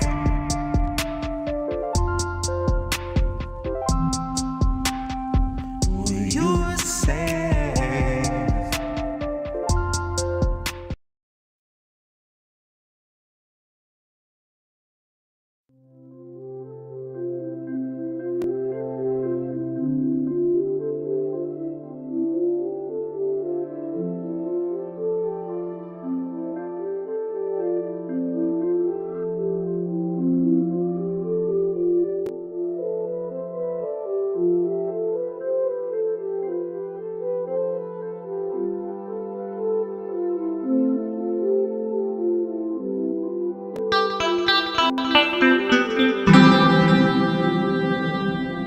Who are these people? This one's another unbelievable story. Unbelievable. We're going to go to another Indie Media Award honoree at Declassified UK. You can't really see it there. Their logo's darked out because we're in a dark thing. That's declassifieduk.org. All right. Indie Media Award honoree, initial class. This is Ian Overton. The U.S. flew spy flights for UK months before the Ministry of Defense admitted it, which, again, we've known for a while. Matt Kennard has been reporting on this for quite a while. All right. Matthew. And Declassified is continuing his work of tracking this. So he says, this one, Ian says, a U.S. military contractor hired by Britain to conduct surveillance over Gaza operated above Nuseirat refugee camp the night before an Israeli bombing killed over 30 Palestinians in December of 2024. First question, why is the UK hiring a U.S. military contractor to conduct this surveillance? They don't have enough of their own equipment, planes? I can't tell you that. Planes and pilots? And this literally is the flight path of the plane. A U.S. Beechcraft surveillance aircraft. You know what a Beechcraft is? That's like a little two-seater, like a prop engine plane. Circling Nuseirat refugee camp in Gaza less than 24 hours before Israel's deadly airstrike. On the evening of December 12th of last year, 2024, Israel bombed the Nuseirat refugee camp in central Gaza without warning. A post office sheltering displaced families was hit. Nearby houses were shredded. More than 30 Palestinians were killed and over 50 were wounded. Entire families died. Their names posted online within minutes.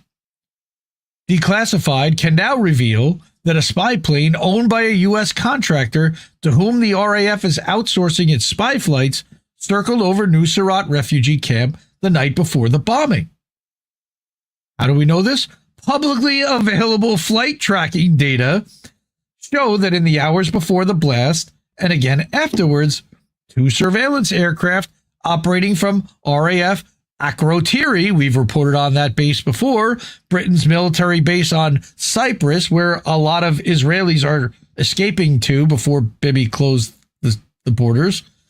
All right, circled close to or directly over Gaza. One of these was a RAF Shadow R1, all right, literally has the registration number there. That's a surveillance plane that flew towards Gaza in mid-afternoon before vanishing from public tracking near the territory. Amazeballs how they could just turn off their transponders. They're not supposed to be able to do that, by the way.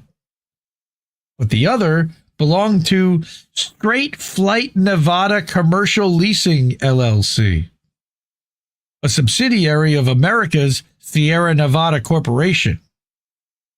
This was a Beechcraft Super King Air 350 with the registration tail of N6125 and the call sign Crook 11. I think that if you looked into the registry of that plane, you might find an Adelson somewhere connected because they have a lot of stuff in Las Vegas. That would be my guess. That's total speculation. And maybe Beechcraft Super King Air. Maybe is what it was, right? Yes, and maybe, just maybe, Declassified will mention that here. The presence of this U.S. aircraft alongside Royal Air Force spy planes raises uncomfortable questions about whether British intelligence directly or indirectly assisted Israel's targeting of the camp. Of course they did! Are you fucking kidding me? Come on. Further, the presence of the U.S. contractor over Gaza, and who is that contractor? We know who the plane owner is. Right? That's the leasing company that owns the plane, but we don't know who the contractor was. The presence of raised uncomfortable questions about whether they assisted the targeting. There's Reef putting the plane up on his screen, Captain. Yeah, it's tiny. It's a two-engine. It's a two-engine prop. All right. Right. Further, the presence of the U.S. contractor over Gaza as early as December of 2024 appears to contradict the Ministry of Defense's claim that the company was only hired to take over the missions in recent weeks due to strain on the RAF's Shadow R1 fleet. Bullshit. The Ministry of Defense insists the flights were unarmed. Yes, they were just surveillance flights and solely related to hostage rescue. Again, surveillance flights that they can claim they were looking for Hamas, and denies aiding Israel's prosecution of the war, which is bullshit. But there is no known mechanism to ensure that data shared with the Israeli authorities is not repurposed for attacks in serious violation of international humanitarian law. How about that? On December 11th, 2024, Crook 11 left Akrotiri at 8:14 UTC p.m., arriving in Gaza at around 9:10. Takes about an hour to fly that little thing. It orbited above Nuseirat for around 20 minutes. Its fixed track consisted with detailed optical or signal surveillance before heading back to Cyprus, switching off its transponder en route at 10:17 p.m. UTC and landing shortly after. Cam.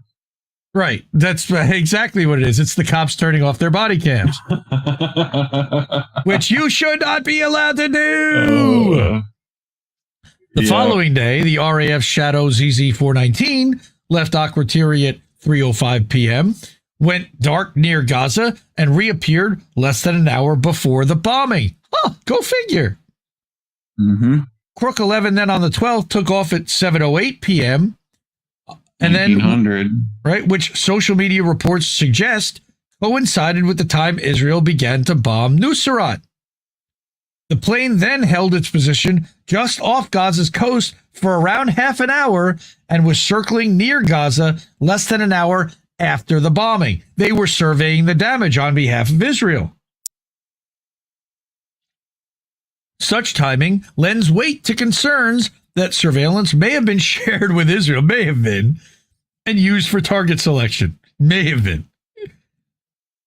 Under Article 16 of the International Law Commission's draft articles on state responsibility, which they don't give a shit about, providing intelligence of clear military utility that's employed in an unlawful attack could expose Britain to liability as a party to the conflict.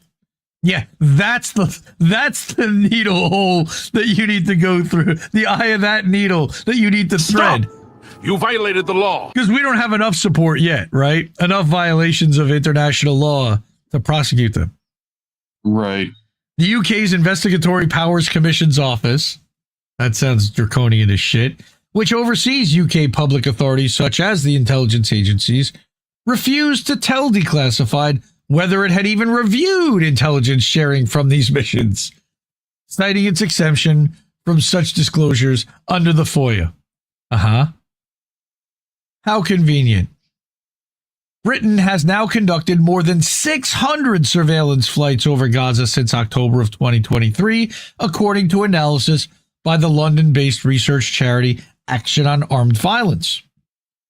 The Ministry of Defense admits that by mid-2025, the RAF's small shadow fleet of surveillance aircraft was strained, prompting the hiring of Straight Flight Nevada to provide an equivalent platform. Straight Flight Nevada has got to be CIA or Mossad connected, 100%. You would think. The planes are owned and crewed by the contractor, but operated from Akrotiri and perform the same recon roles as the RAF's own aircraft. It gives them work for the CIA? It gives them plausible deniability over anything that happens too. The arrangement first became public last month after a mishap spotted by journalists at Palestine Deep Dive. A Beechcraft with a call sign of Crook 12 failed to disable its transponder while circling over Khan Yunis. I'm going to have that with Matt Kennard in a second. This showed for the first time that contractor-flown aircraft were operating over Gaza. Senior British military figures confirmed the U.S. hiring U.S. contractors for the Gaza flights. I don't understand how that can in any way be legal. Declassified's finding shows that the arrangement has been of much longer standing and that the Ministry of Defense hired the contractor months before previously believed. Flight tracking data show that a Beechcraft belonging to the U.S. contractor with a different registration arrived at Akrotiri on December 5th of 2024, having flown from Hagerstown, Maryland, via St. John's, Reykjavik, and Palermo, Sicily. This was at a time when 4 of the RAF's 5 Shadows were operational, a fact that cast doubt on the Ministry of Defense claim that the outsourcing was purely to cover for aircraft undergoing maintenance. No, they were providing some kind of support as well. And they were allowing Israel to now monitor via that contractor directly and not have to go through the British Ministry of Defense that may not have wanted to share all of the overflight information. This was again at a time when, Ministry of Defense also refuses to disclose the cost or duration of its contract with Straight Flight Nevada, citing operational sensitivity? What? How does it matter how much it costs having to do with operational sensitivity, except that when you find out how much they're paying, you're going to want to shut it the fuck down? The December 12th bombing was not the only lethal incident preceded by British-linked surveillance flights. Of course not. On June 8th of last year, Israeli forces attacked Nusrat in a raid to free 4 hostages, killing more than 270 Palestinians and injuring hundreds. In the 2 weeks prior to that, the RAF had flown 24 missions over or near Gaza. The Office of the UN High Commissioner for Human Rights later concluded the raid may amount to a war crime. May. Defense Minister Luke Pollard later confirmed that the UK had shared intelligence with relevant authorities in relation to hostage rescue, but declined to say whether this information had been used in the Nusrat raid, citing operational security and desire to cover his own ass from being charged with war crimes. Foreign Secretary douchebag David Lammy has come under fire for obfuscating the role of the spy planes, for which the Ministry of Defense had previously confirmed information relating to hostage rescues passed to the relevant Israeli authorities. Bro, they have hacked all of your shit and they're seeing it before your guys do. I hate to tell you, fuckers. Cunts. What Lamy, of course, has not addressed is how intelligence sharing carries inherent risks. As Parliament's Intelligence and Security Committee has noted, data can be repurposed for entirely different ends, sometimes unlawful ones. And that would make David Lammy personally liable. I hope he's brought up on charges at The Hague. We know he won't be, but he should be. Once handed over, Britain can't dictate or monitor the use of intelligence. The government insists it takes careful steps to control what information is shared with Israel, but without further elaboration. While being questioned over the flights in July 2025 on BBC Radio, that's, of course, propaganda for Israel, Lammy said, quote, "It would be quite wrong for the British government to assist in the prosecution of this war in Gaza. We are not doing that. I would never do that." You're a fucking liar. You're a fucking liar. Still, the spy flights have prompted sharp criticism. Really? Liberal Democrat defense spokesperson Helen Maguire has urged ministers to explain what safeguards prevent UK-sourced intelligence from being abused in Israeli operations. Absolutely nothing. Nothing, folks. I've got nothing. Jeremy Corbyn has called flights utterly indefensible during a live-streamed genocide around the world. One senior military source told The Times, "Instead of sending a message to Israel that we aren't going to do surveillance for you, we're happy to hire an American company and pay for it, so that we don't have access to the data and we can claim that we didn't do it. We'll just let you use our bases and provide all kinds of support so that you can do it." In December of 2024, an Amnesty International report urged states such as the UK to halt military and security assistance to Israel in light of the clear risk of enabling serious violations of international law. And the UK summarily wiped their ass with that report. Or wiped their arse, actually.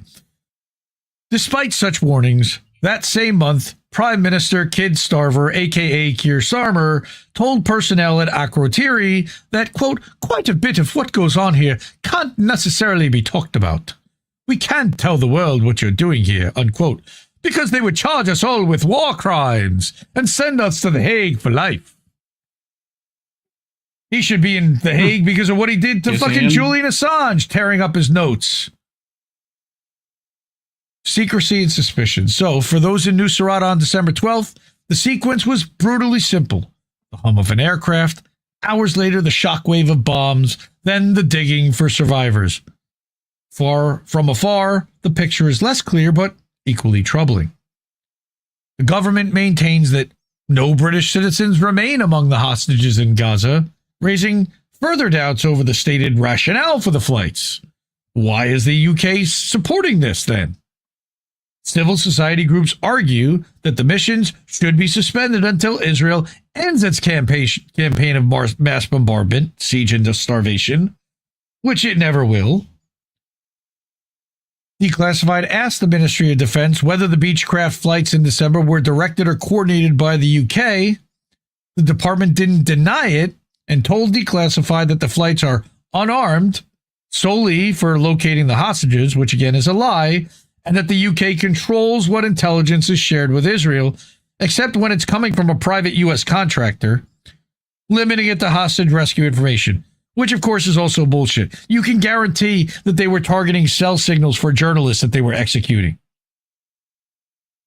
No further details could be given for operational security reasons, because everyone wanted to cover their own ass. Campaigners are now calling for a full public inquiry into Britain's military collaboration with Israel, which you will never get. The Gaza Tribunal, convened by Corbyn's team, promises to, quote, uncover the truth about the UK's role and potential complicity in genocide. They've done these tribunals before. Any investigation by international courts into alleged war crimes will likely examine the part played by contractor-flown aircraft like those of Straight Flight Nevada. In the meantime, the transponders have been turned off, the flight paths have been made invisible, and Britain's role in Gaza's skies and perhaps its ruins remains hidden behind officialdom. Except for this. Where's the one from Matt? All right. Keir Starmer secretly privatized UK spy flights going over Gaza to Israel. He got busted. But now he's refusing to say how much the contract is costing the British taxpayer. We're paying a U.S. company to participate in genocide, and we're not even allowed to know how much. There's the flight path of the guy who fucked up. But there's another tweet I've got here, and I guess it's inside this electronic intifada section, which I know. You're watching the. Hold on, starts at 10 minutes and 17 seconds. Let's watch this. Matt Kennard talk to Asa Winstanley and Nora Barrows-Friedman of EI. Okay. 20 months of these flights, every single time you look at them online, they turn their transponder off over the sea on their way to Gaza. So we never have known what they're doing over Gaza. So this was the first evidence we have of what they were doing. And I think it's important evidence that should be part of a legal case, to be totally honest with you. Yeah, it's up on the screen now. So they were over, and it was over Khan Yunis for 3 hours in the Khan Yunis area. There was a airstrike which killed civilians the following day. This is a real breakthrough in the story because huge. I mean, you mentioned these gifs you've been of the flight paths you've been posting over the last nearly 2 years to your Twitter about this, but until now they always stop just short of Gaza. That's correct, exactly. Right? Yeah, exactly. This is the first time due to this kind of effective privatization of these spy flights to a US contractor. Exactly. It seems they accidentally left their transponder on over Gaza itself. Yeah, exactly. So the story developed because obviously we contacted the Ministry of Defense and said, what's going on? Why is there a contracted plane? They didn't give it even on the record statement. They gave no information. I contacted the US Department of Defense. They referred me to the UK Ministry of Defense, and I contacted the company who didn't respond. So we had very little information about who was operating and what had happened to the program. But we had noticed it. We tracked where this plane, the new US spy plane, had been, and we saw that it had left the US, an airport called Hagerstown Regional Airport in Maryland. On the 12th of July, it had gone to Iceland, then Northern Ireland, and Canada, and then Sicily, and then Akrotiri. It was a 3-day trip. And then we saw from the 20th of July to the 25th of July that it actually went on its missions over Gaza with the RAF plane. So it was obviously a training exercise. So, but in the article, we speculated about who could be operating. I thought it might be the Americans or the Israelis or even the Gaza Humanitarian Foundation. Anyone can be these clients. But anyway, it became a big story because I tweeted that video on Monday. It got over 3 million views on Twitter, over 1 million on Instagram, and for the first time, a mainstream journalist got interested in the story. And there was an article in the Times yesterday. There's been 2 this week, 2 very big breakthrough articles. Sorry, Tom.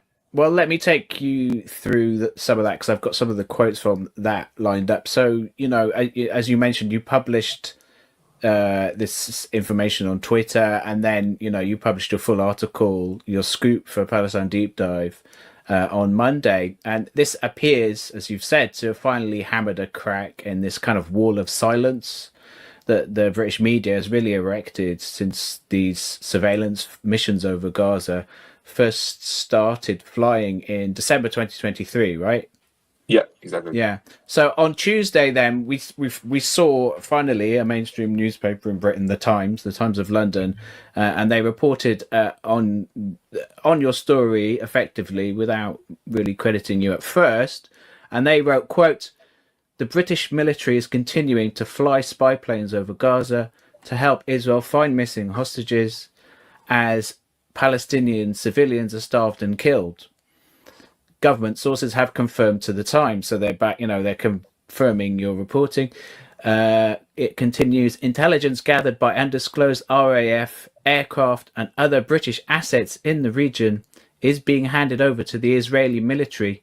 So it has real-time information on the movement of captured Israelis, end of quote. So, I know that when you asked them for comment, Matt, the Ministry of Defence refused to comment. So it's highly significant, I think, that a mainstream media source has finally and belatedly confirmed this.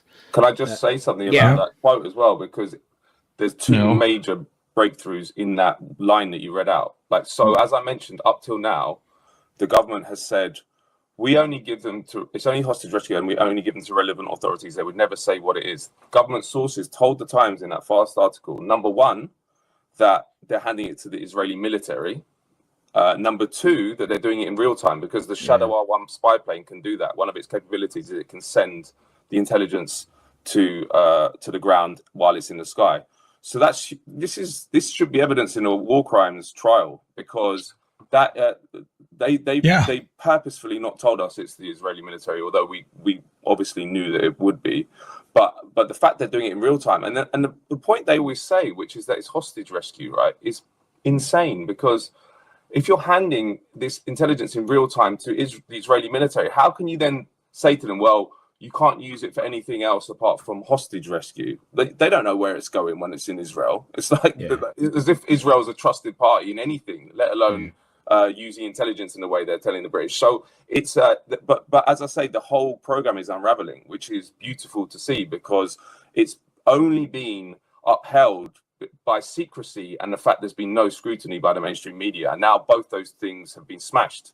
And that article was very important because that article was kind of a reaction to our piece in a way because we left open the question of who were operating these flights. And actually the fact that it was the UK that would be subcontracted out was low down my list of possibilities because it still doesn't make sense to me. Why would you need, they've got 8 of these Shadow R1 planes, right? And they've been doing it for 20 months. And then suddenly they decide, oh, we're going to subcontract it out to a US company. My hunch is knowing now that they did do that is that they did it to conceal the program more because they were coming under increasing heat. The first time a minister has ever been asked about them, which is insane by a mainstream journalist, was a couple of weeks ago when David Lammy, the Foreign Secretary, was asked on BBC Radio about them. He was asked, he said, are we handing intelligence to the Israeli military? And he said, no. So straight lied. Yeah, well, we're gonna come on to that, but I'd like to talk about So, dude, that's again admitted war crimes. It looks like things are moving and progressing toward that. Again, talking about they're paying a U.S. contractor. My guess is that they're paying the U.S. contractor because they don't want to see what's happening in the spy flights. They want to provide, they'll provide support, but they don't really want to get their hands dirty with this if they don't have to. Now, plus, we share all our information anyway, so. Now, we've talked about Palestine Action, and of course, they no longer exist, but people are still getting arrested for saying they support them, right? The reason Yvette Cooper has proscribed Palestine Action is that she's a member of Labor Friends of Israel and received £215,000 from the Zionist lobby, which incidentally is £215,000 more than Palestine Action ever received on behalf of a foreign power. Government ministers are lying to you. So I wanted to point that out about the UK. Fuck the UK, fuck Israel, fuck all these lies and nonsense smears to support genocide. So, that was the long spy flight segment. So I love you all. Take care of each other. Support independent media because we really need it more than ever. And I'll see you soon. Love you all. Have a good night, everyone. We are party. Mwah. Ciao, baby. No! We just fucking lost the stream. I guess this isn't such an awful place. Is that what you want me to say? You prove it's possible to sleep for days, and I still think you're right here away.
these people?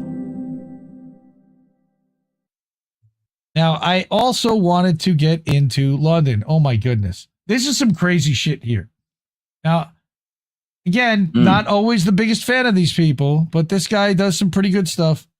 The people who hung this banner outside Labour headquarters have been arrested and will face trial in the UK in January. These are the extreme Orwellian measures that Western governments must take to normalize Israel's genocide and war crimes. Ready for this? Yep. They dropped a banner across a building. Yep, they draped a banner across scaffolding. Well, clearly that's violence, Indy. Clearly that's violence. I think this might even be the street that banners are violence. That Dr. Hossam Abu Safia walked down to climb into that tank. It feels like right about there. I remember that footage like it was yesterday. But they got prosecuted for hanging this fucking banner. It's so far over the top draconian. It could be easily fucking taken down. Someone's like, okay. Yep. Like, zero destruction of property. All right. But worse, this is a 2-minute and 20-second video of a retired male nurse in London who was arrested for holding a sign. And let's check this one out. Before we do that, let's go to switching slideshow office. Okay. Do you have a message? I'm being arrested for holding up a placard which says, I oppose genocide and I support Palestine action. This isn't just about Palestine action. This is about freeing the British legal system from the oppression of the Zionist lobby. I've witnessed the genocide in Palestine, and that is what this is really about. This is really about covering up the genocide. Thank you very much. This is about the British government covering up a genocide, a blatant genocide of nearly 6 million beautiful Muslim people. We need to free up our country from the oppression of the Zionist lobby. Neoliberal capitalism is the biggest threat the world has ever seen. They tried to scrub this whole video off the internet, by the way. I oppose genocide and I support Palestine action. In their actions to bring the world's awareness and to stop the genocide in Palestine. 5 times I worked in Palestine as an emergency medic, 4 times in Gaza. I was in Gaza in the last Nakba. I witnessed things there after 30 years of work in emergency. I witnessed things in Gaza that broke me as a man. And the people of Palestine put me back together. They are warm, welcoming, hospitable Muslim people. They're a strong, resilient people. And this is not being done in my name. We need to free Britain from the oppression of the Zionist lobby. We need to free Britain from the oppression of neoliberal capitalism. Britain isn't Britain anymore. Britain is an owned country. When it comes to a point where they're arresting emergency medics and arresting retired medics and doctors for holding up a piece of paper with words on it, whereas they sell weapons that kill people from outer space. I've seen drones burning children in their beds, and they were provided by this country, no other country. They were British made. This is a proxy British Americano genocide. Absolutely. Good for you, dude. Dude, hearing it right from the mouth of a guy. My boy, Blue. Lee Evans, okay? He's been there in the trenches. And you're going to deny him the right to speak? Fuck you. Fuck Israel for that. And fuck you. Fuck Britain. Just to show how captured they are, again, we go back to Indie Media Award honoree Declassified UK. You can't see the logo there, but it's there. All right, John McAvoy, who's one of the managing editors now. And this was from June 25th of last year, just to remind people how Israel funds the UK parliamentary staff. So they've infiltrated, folks. Right? Israel has paid for at least a dozen UK parliamentary staff to visit the country on special delegations in the last 5 years. A further 18 staffers have accepted funding or hospitality from pro-Israel lobby organizations in Britain, such as Labor Friends of Israel and We Believe in Israel. Several worked for MPs in Keir Starmer's front bench team, including Shadow Chancellor Rachel Reeves, Shadow Health Secretary Wes Streeting, and Shadow Education Secretary Bridget Phillipson. I believe Rachel Reeves now may be Home Secretary. Our investigation found how the Israeli embassy in London, its Ministry of Foreign Affairs, and associated lobby groups seek to influence not only members of parliament, but also their assistants, because those are the people that actually get the work done. Declassified previously revealed that 1 in 4 British MPs in the last parliament accepted funding from pro-Israel lobby groups or individuals. So it's not just happening here. And I didn't even realize that they were allowed to buy off staff like that. That was legal. Like, it's illegal for a foreign government, technically, to pay off a lawmaker here, so they whitewash it through American companies. All right, but apparently they can just fund stuff for staffers. The Israeli embassy in London funded 10 staff members of Tory MPs to visit Israel and a young conservative political leaders delegation in 2022. They worked for MPs such as Stephen Crabb, Nicola Richards, and Bob Blackman, all of whom are closely associated with conservative Friends of Israel. No surprise. Again, all these lobbying groups are just paying this money. Labor Friends of Israel. No. Although they basically serve the same purpose. One of the staffers, Simon Phipps, is now a conservative candidate for Birmingham Selly Oak. The trip involved meeting with government officials and businesses in Israel as part of a UK delegation. The visit was declared in an obscure parliamentary database called the Register of Interests of Members, Secretaries, and Research Assistants. It contains little information about what the staffers did in Israel or who they met.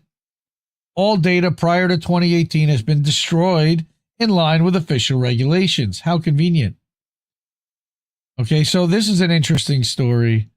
I just wanted to bring that because it went back a little bit, but it's important. Here's the European Leadership Network. That's another organization that brought people to Israel. ELNet was funded by Dov Foreman, a staffer for Tory MP Robert Jenrick, to go on a solidarity trip to Israel amid the genocidal war on Gaza. Whitewashing trip. All right. Another funders, We Believe in Israel. Yeah. Again, this is last year, and they're still doing this shit. So again, I wanted to go back and bring that up in Declassified to point out some of the ways that they were buying off British lawmakers then. Now, on a positive note, you have this Irish writer, God bless the Irish, Sally Rooney, another one who says, I support Palestine action. If this makes me a supporter of terror under UK law, so be it. She also announced that she was going to donate the proceeds from her book to funding and supporting Palestine action. Terrorism used to be when you killed people. Now terrorism is when you try to stop people being killed. Ayuba Ahmad, you should definitely follow him too. And then finally, Professor David Miller wrote this article. This is a really short one, but he's been calling out Jeremy Corbyn. Oh, Jeremy Corbyn. Jeremy Corbyn. Why didn't somebody tell me that my screen was messed up? Here, let's turn the slideshow back on. There you go. I don't know. I didn't notice that till just now. You saw the rest of my screen there, folks. All right. You're right. David Miller wrote this article. Now, your party is the new thing that's emerging that was co-founded by Zara Sultana, who left the Labour Party, and Jeremy Corbyn. And they're trying to get together a group, and allegedly they have over 300,000 people who have pledged their support, or 3 million. They're bigger than the Labour Party right now. So David Miller's been looking into exactly what their policies are going to be. Are they just going to be like a neoliberal light? because Corbyn has had issues, especially on two-state solution. So he says, I'm told that your party has now named 7 members in a presumably interim executive committee.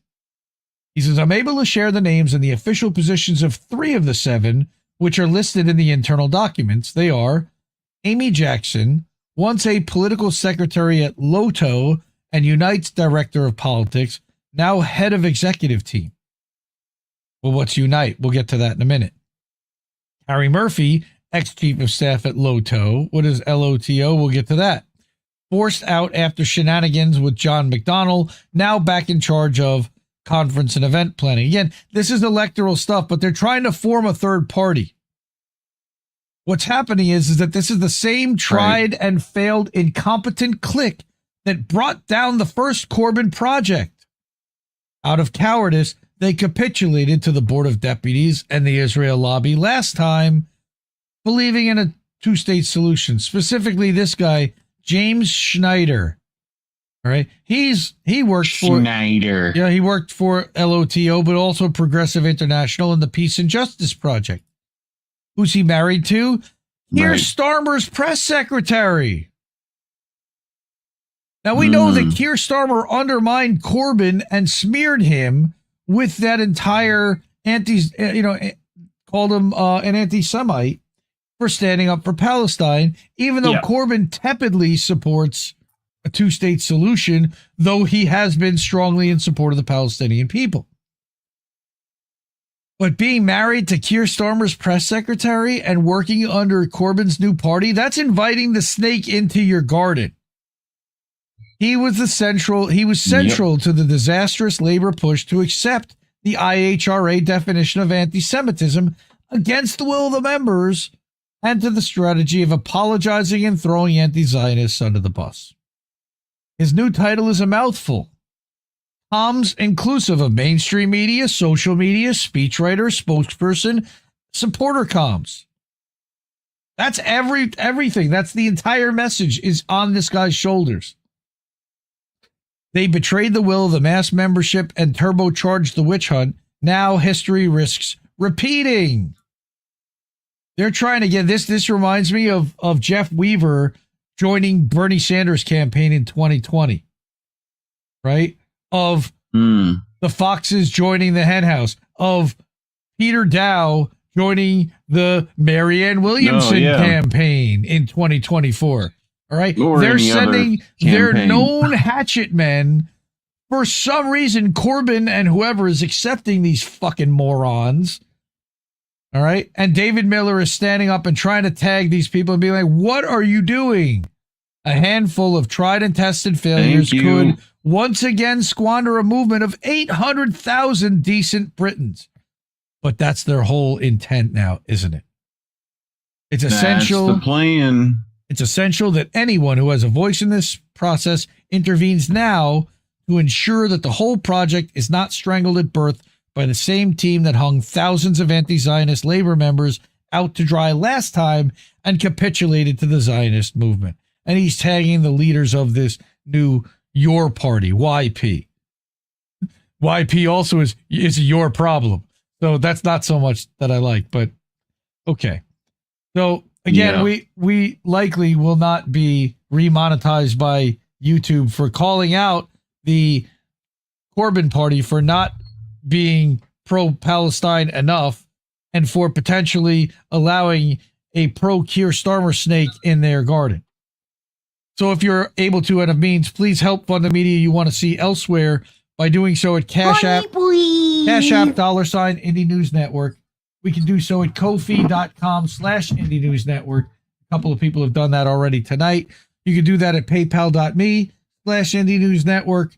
You can do that at IndieNewsNow.com under Keep the Media Free, and that goes right to our Stripe. We can do that over at Substack at IndieMediaToday.com. You can subscribe on a monthly or an annual basis. All right. And you can subscribe at INNNewsletter.com. Totally separate newsletter with totally different content.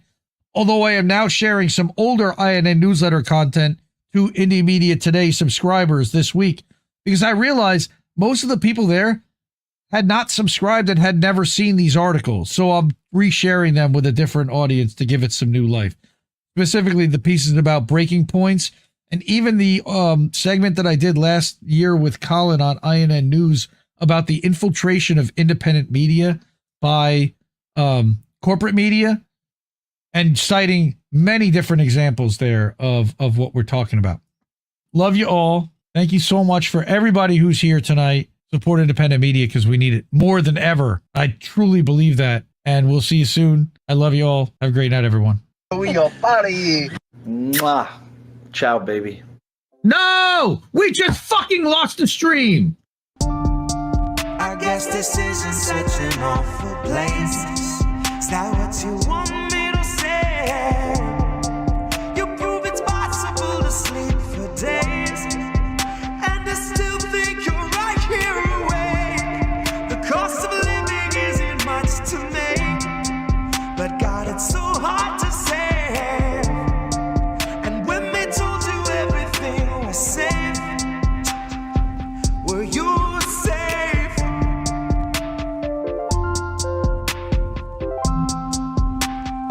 Were you safe?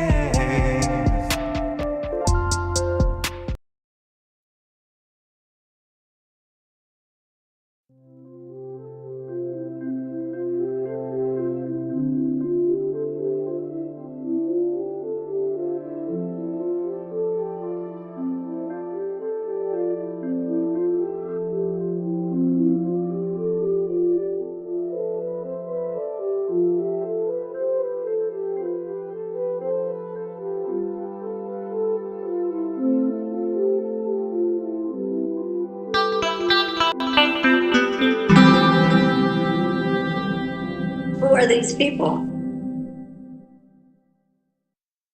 Fuck Israel. Do you want to hit the theme song? Do we have a theme song this week for Fuck Israel?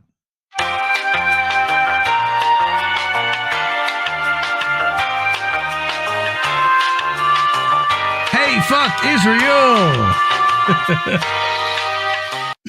All right. I debated whether to even show this video or not. It's pretty graphic. Journalist Mossab Abu Toha, I'm devastated. I wish I had never seen this video. I wish I never had to share it. This footage is from an airstrike on civilians walking down a street in Gaza City a few hours ago. On the right, two people lie motionless, heads split open. On the left, three others. One is dead beside his bicycle, while the other two writhe in panic, their hands flailing in terror. Inside a tent, one wants a simple charging station for phones. Two people are still clinging to life. This isn't war, this is terrorism. Again, I debated whether to bring this, but you know what? Israel's doing it, so we kind of need to show it, I feel like.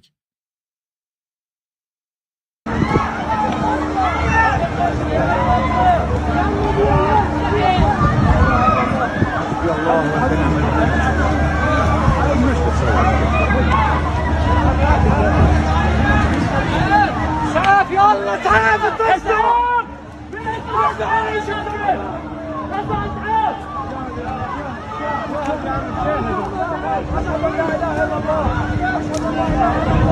يا عمي اللي عايز شاهد يا عمي. This is what our bombs and weapons are doing over there.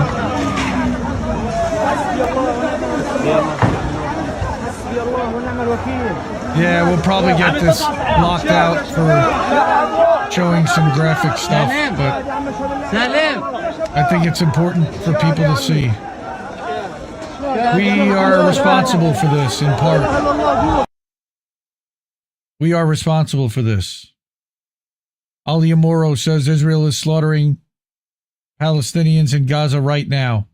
Israeli forces are pushing into Gaza City, advancing through Zaytun and Jabalia, with 60,000 more troops mobilized. 60,000! Hundreds of thousands of Palestinians are being driven from their homes under siege, with no escape, no food, and no safety.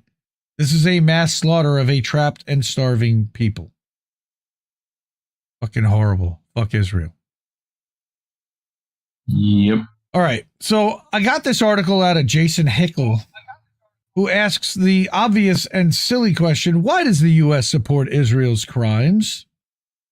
Well, it's because we're implicated, but it's still a really silly question that seems obvious. Why does the U.S. support Israel's genocidal crimes against the Palestinian people, even in the face of overwhelming international condemnation, at massive expense, and to the point of totally debasing the very frameworks of human rights and international law that it pretends to uphold? Like, everything that we claim that we believe in is being thrown to the wolves here. People fall back on narratives about the power of AIPAC in U.S. elections and other forms of Israeli political interventions in the U.S., like Beitar and like Zionists of America. That's a J Street. That's a real force and can't be ignored, but the reality is that the U.S. ruling class broadly supports Israel's actions with bipartisan consensus because they see this as aligned with the interests of U.S. capitalism. And capitalism. Right, and most other Western governments, Britain, Germany, etc., hold the same position for much the same reason. The important thing to understand is that the capitalist economy is a world system where growth and accumulation in the imperial core, e.g. U.S. and Western Europe, relies heavily on the appropriation of cheap labor and resources from the periphery and semi-periphery, or the global south. Western states and firms need southern states to remain subordinated suppliers of cheap labor, raw materials, and consumer goods within global commodity chains.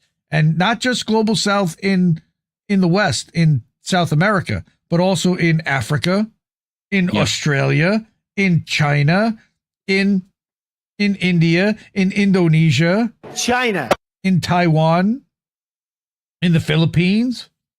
In order to maintain this arrangement, the core states, well, that's South America, right? The core states must find ways to suppress sovereign economic development in the South. Oh, Brazil, Argentina. Sovereign development means Southerners begin to escape their subordination, produce more for themselves, increase their wages, and consume their own output. Evo Morales was all about that.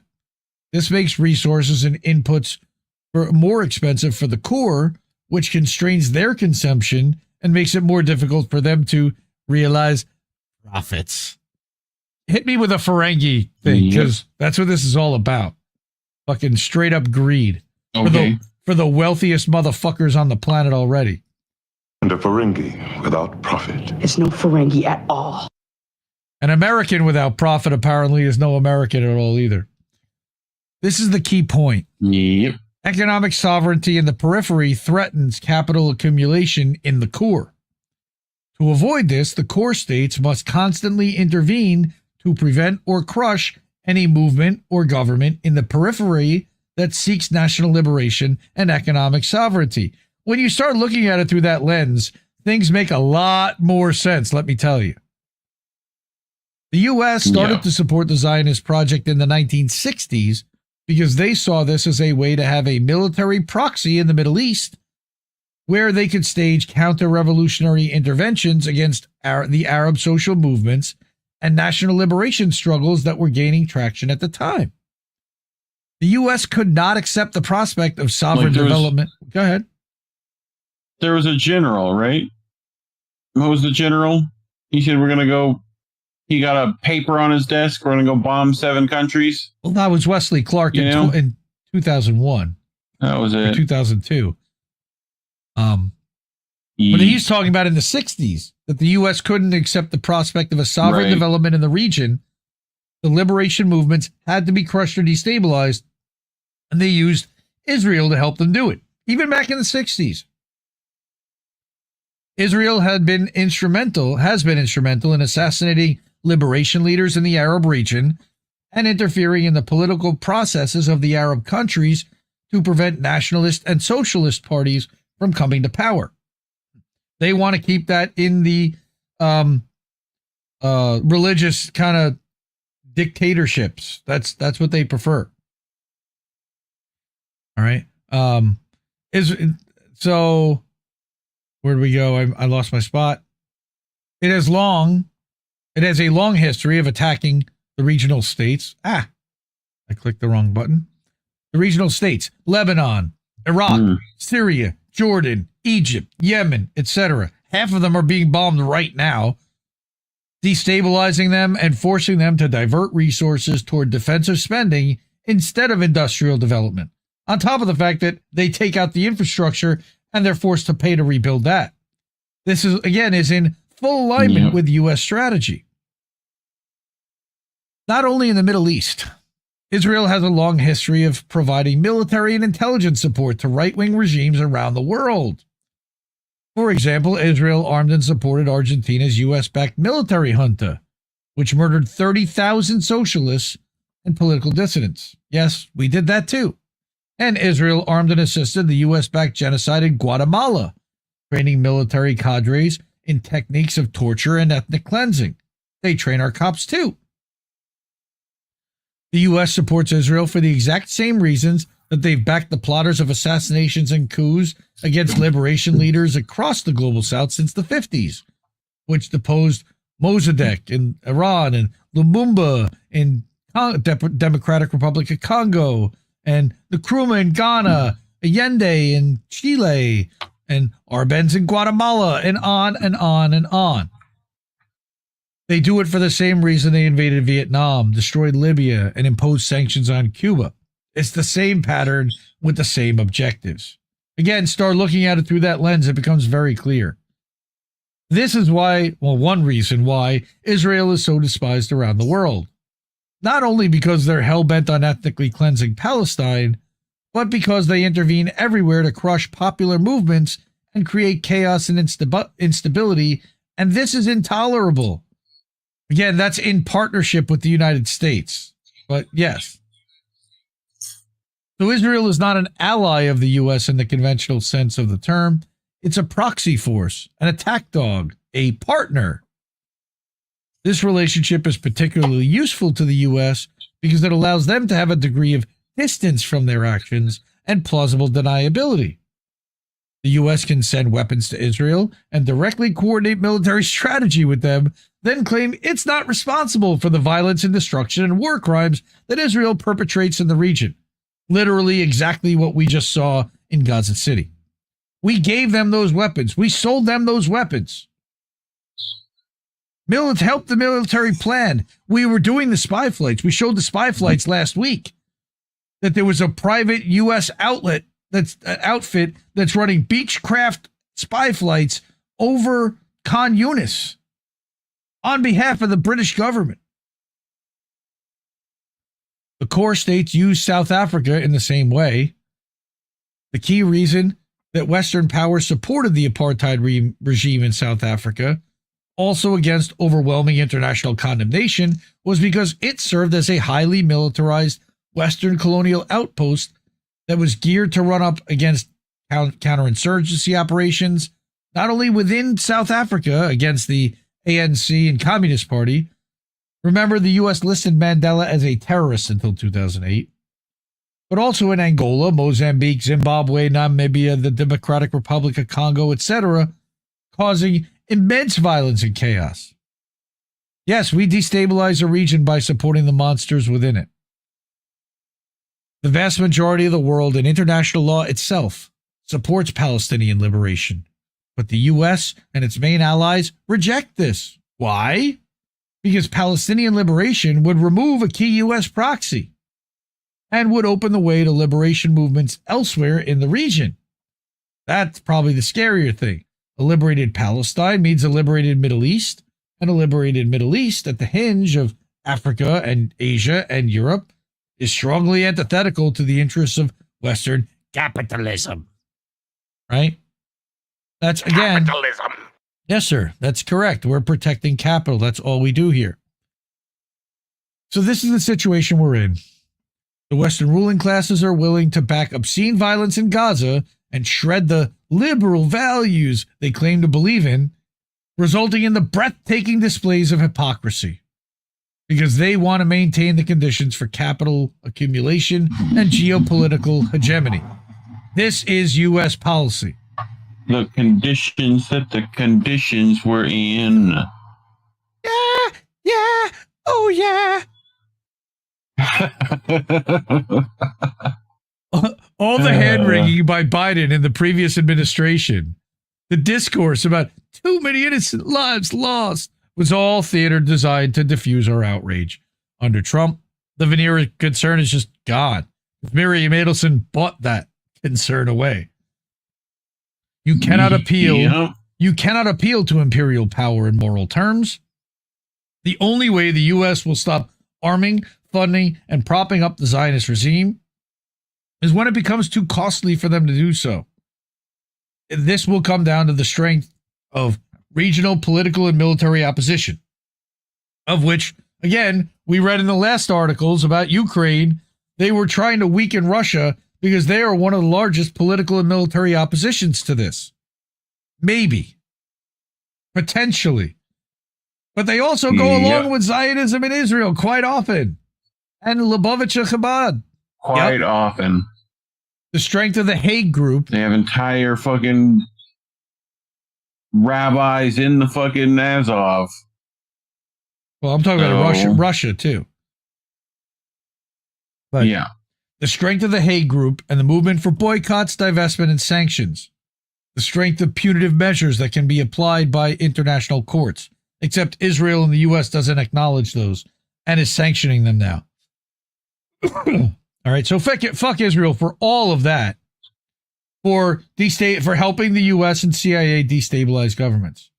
I had two other things, one of which, Jesus, a lot of people have written about this and blame Laura Loomer for this nonsense and calling attention to this, but it wasn't Laura Loomer. It wasn't Laura Loomer that made the decision to block this aid. That was the Trump administration and Stephen Miller and whoever the hell else did it. The Trump admin's halt on medical evacuations from Gaza is a death sentence for Palestinian children. Caitlin Johnstone wrote an article about this. The best way for an injured Palestinian child to get out of Gaza at this point is to mask themselves as an American pedo. All right? Sure. The Trump admin's decision might even be their destiny, if you will. Heyo. Or a friend named or somebody named, or a friend named Tracy maybe. But the Trump administration's decision to He's going to hate this segment.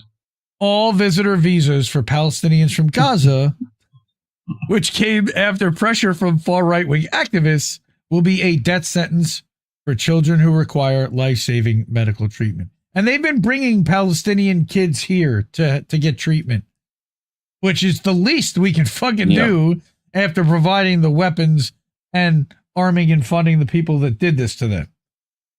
Right? Fucking cunts. Fucking cunts.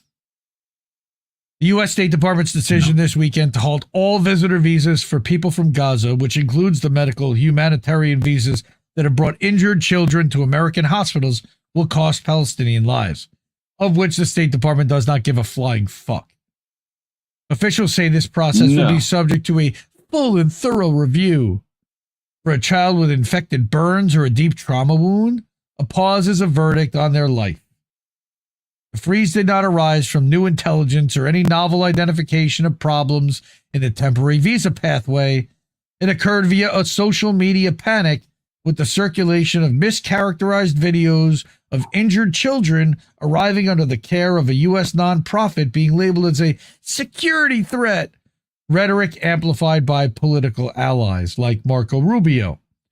The State Department then announced it was stopping visas while it re-examines procedures, because heaven forbid they came over with their parents and they weren't separated permanently. Because, they don't allow them to ever go back because there's no right of return. The racism and misinformation at the heart of that panic deserve naming.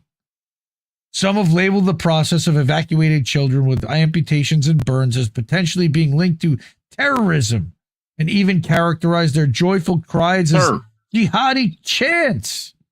That's textbook dehumanization. I don't want to hear George Bush. Terror. For terrorism. Take a population, fuck him.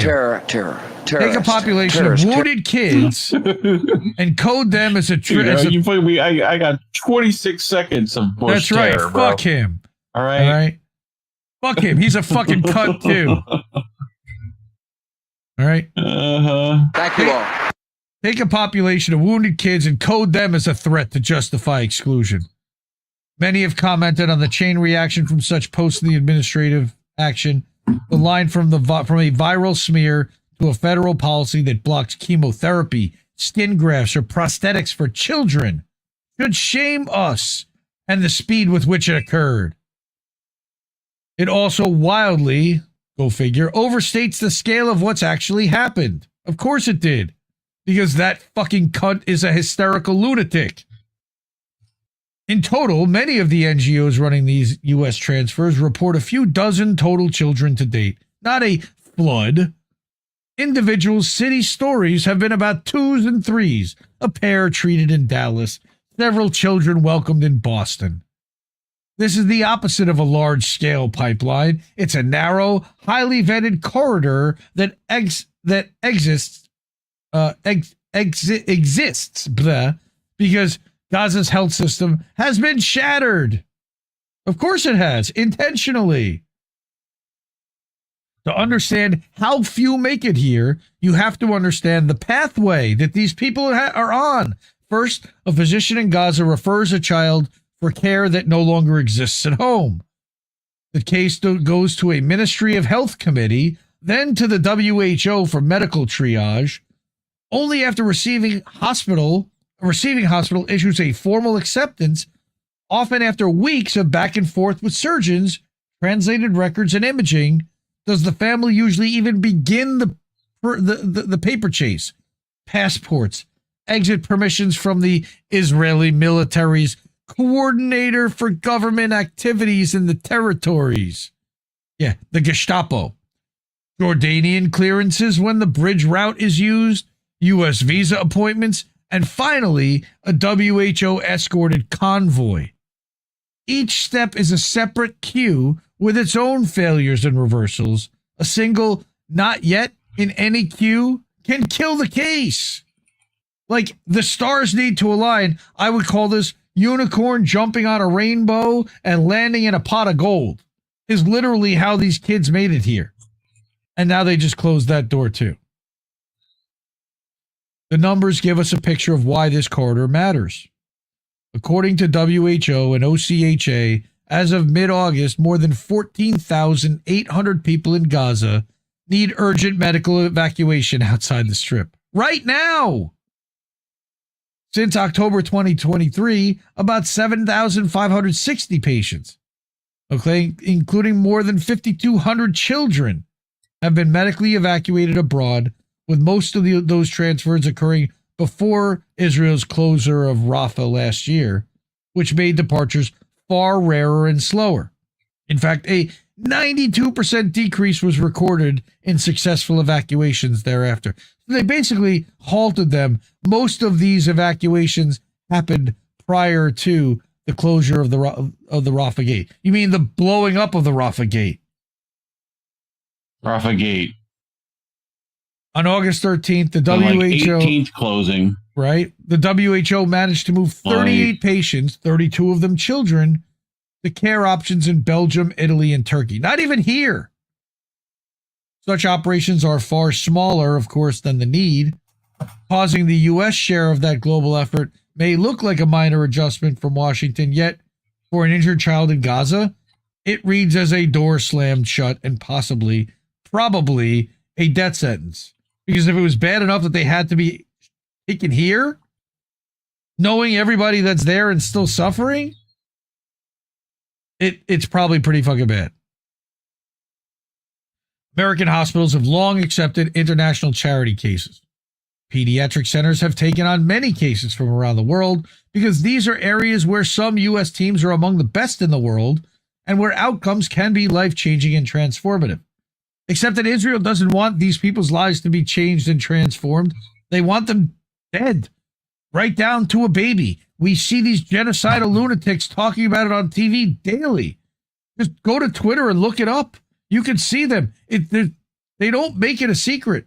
What happens is the Western press tries to whitewash this bullshit and act like this isn't really happening because they know nobody would actually support this nonsense. Now, it's only anti-Palestinian racism and Islamophobia that are preventing U.S. hospitals from playing a similar role with children from Gaza. Other countries and regions have been accepting far more cases than the U.S., just like the refugees that they've been accepting from Palestine. And Gaza, West Bank, we take nobody. Since October 2023, the top 5 referral destinations have been Egypt, the UAE, Qatar, Turkey, and EU countries. How come those Arab states won't take their own in? Remember, that's the narrative that comes in by the Zionists. Well, Egypt, the UAE, Qatar, are Arab nations, aren't they? The cases include children with trauma wounds, patients with cancer, congenital anomalies, cardiovascular issues, and even ophthalmology-related needs. Because you don't have any freaking eye testing equipment anywhere left in Gaza at this point. They blew it all up. The pathway is, in fact, fraught with ethical dilemmas. Children are frequently separated from their caregivers or loved ones. Families are separated or torn apart, as some relatives are denied exit approval, often the men, by Israel, leaving others to stay behind. Also, so they can potentially threaten or torture those people if those people are not returned or monitored or whatever it is that Israel wants. We've met such families and children who've come to the U.S., have heard from their stories and the trauma they've endured, the physical scars and the psychological ones, and the ones that can't even be named. What should happen now is simple. First, immediately reinstate the processing of medical humanitarian visas for children and their companions. Second, we should push towards affirming the right of return for these children. Many families fear never being able to return to Gaza after accepting treatment abroad, with some even choosing to stay in Gaza out of such fears. Third, restoration of medical corridors for Palestinian patients in Gaza to occupied East Jerusalem and the wider occupied West Bank, so that they do not need to leave their country and homeland just for treatment if it is available. Of course, Israel will never allow that. Finally, stop letting demagogues dictate whether a Palestinian child gets to live. The moral bar here is not too high, but apparently that's too high for the U.S. and Israel. How sad that the government in Washington can be spurred by a bad faith tweet to close a lifeline for children. Any shred of decency as Americans should compel us to reopen it. Fuck Israel. Support Mondo Weiss for writing that article. All right. Indie Media Award honoree. They're one of the best outlets that report on Palestine regularly. All right. This was Bilal Irfan and Alyssa Saliga. Okay. This was also another really important story that I wanted to get into. Looks like we're probably not going to have a chance to get to some of this stuff. Wow, we didn't get to London or Venezuela yet. This would be a long show, or I don't know. Maybe we'll pick it up tomorrow night. Whatever. Reuters journalists accusing the Newswire, their own company, of pro-Israel bias? Yeah, how about that? All right, so this comes out of another Indie Media Award honoree, Declassified UK. They've restaffed, and they're doing some great work right now. And they have an exclusive here. Insiders at the world's largest news agency reveal their battles with management over covering Palestine. I don't know how much they've even really battled, but they've actually gone public with it. So that tells me that it's been an issue. So it says that when Israel assassinated Palestinian journalist Anas al-Sharif earlier this month, and again, we covered that on the show with his colleagues, the Reuters news agency ran a report titled, "Israel Kills Al Jazeera Journalist It Says Was Hamas Leader," which it wasn't. They chose that headline despite the fact that al-Sharif used to work for them. He was part of a Reuters team that won a 2024 Pulitzer.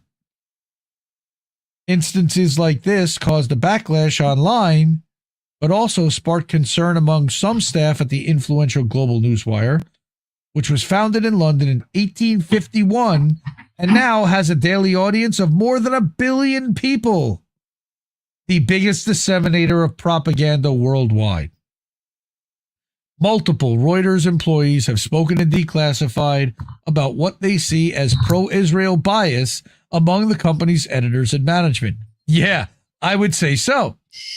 All requested anonymity to avoid reprisals. Again, no surprise. Another, a desk editor, resigned around August 2024, telling colleagues in an email, quote, "Through covering what we call the Israel-Hamas war, I've realized that my values don't allow with those of the company." In the email, they also said, quote, "I've attached a report, an open letter some colleagues and I sent to management in the hopes that Reuters will uphold some basic journalistic principles, but I now recognize that senior leadership is unlikely to change, much less stop actively stifling critiques." Heather Carpenter, a senior director of communications at Reuters, declined to declassify that the company ever received this letter. Of course they did. Plausible deniability. However, a Reuters source told Declassified, quote, "A few weeks after the October 7th attack, several journalists at Reuters recognized that our coverage of the Israel-Gaza war lacked objectivity. In response, a group of journalists, while working full-time, undertook a comprehensive internal investigation, conducting both quantitative and qualitative analysis of our reporting. The findings formed the basis of an open letter, which was shared internally to identify and connect journalists within the newsroom who were committed to strengthening Reuters journalism on Gaza. Their internal study, seen by Declassified, can't deny this, analyzed 499 reports tagged as Israel-Palestine, published between October 7th and November 14th, 2023. They found, and this is going to shock you, I know, a consistent pattern of assigning more resources to covering stories affecting Israelis as opposed to Palestinians. At the time of their announcement. And remember that Israel has also murdered Reuters journalists in Lebanon.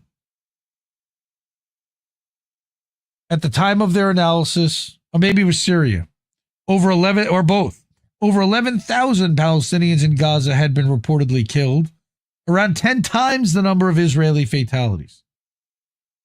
The latest a lot of stuff happens that the news won't tell you. And that they knew that they were innocent civilians. The latest death toll as per the Gaza Ministry of Health is nearly 62,000. The actual numbers are expected to be about 3 times higher, at least. They further question why Reuters had not reported more on claims by experts that Israel was committing genocide in Gaza, contrasting it with how the Newswire approached such allegations about Russia's conduct in Ukraine. Its authors also complained that one clear-cut example of how our wording implies bias is in our choice to prohibit the use of the word Palestine. While Palestine might not be recognized as a state in some Western countries, we don't need to pretend that it's not a real place. Reuters management did not respond to Declassified's questions about whether any recommendations from the internal study had been accepted. Why does that not surprise me? Again, here is some of the stuff that they had recommended. Right?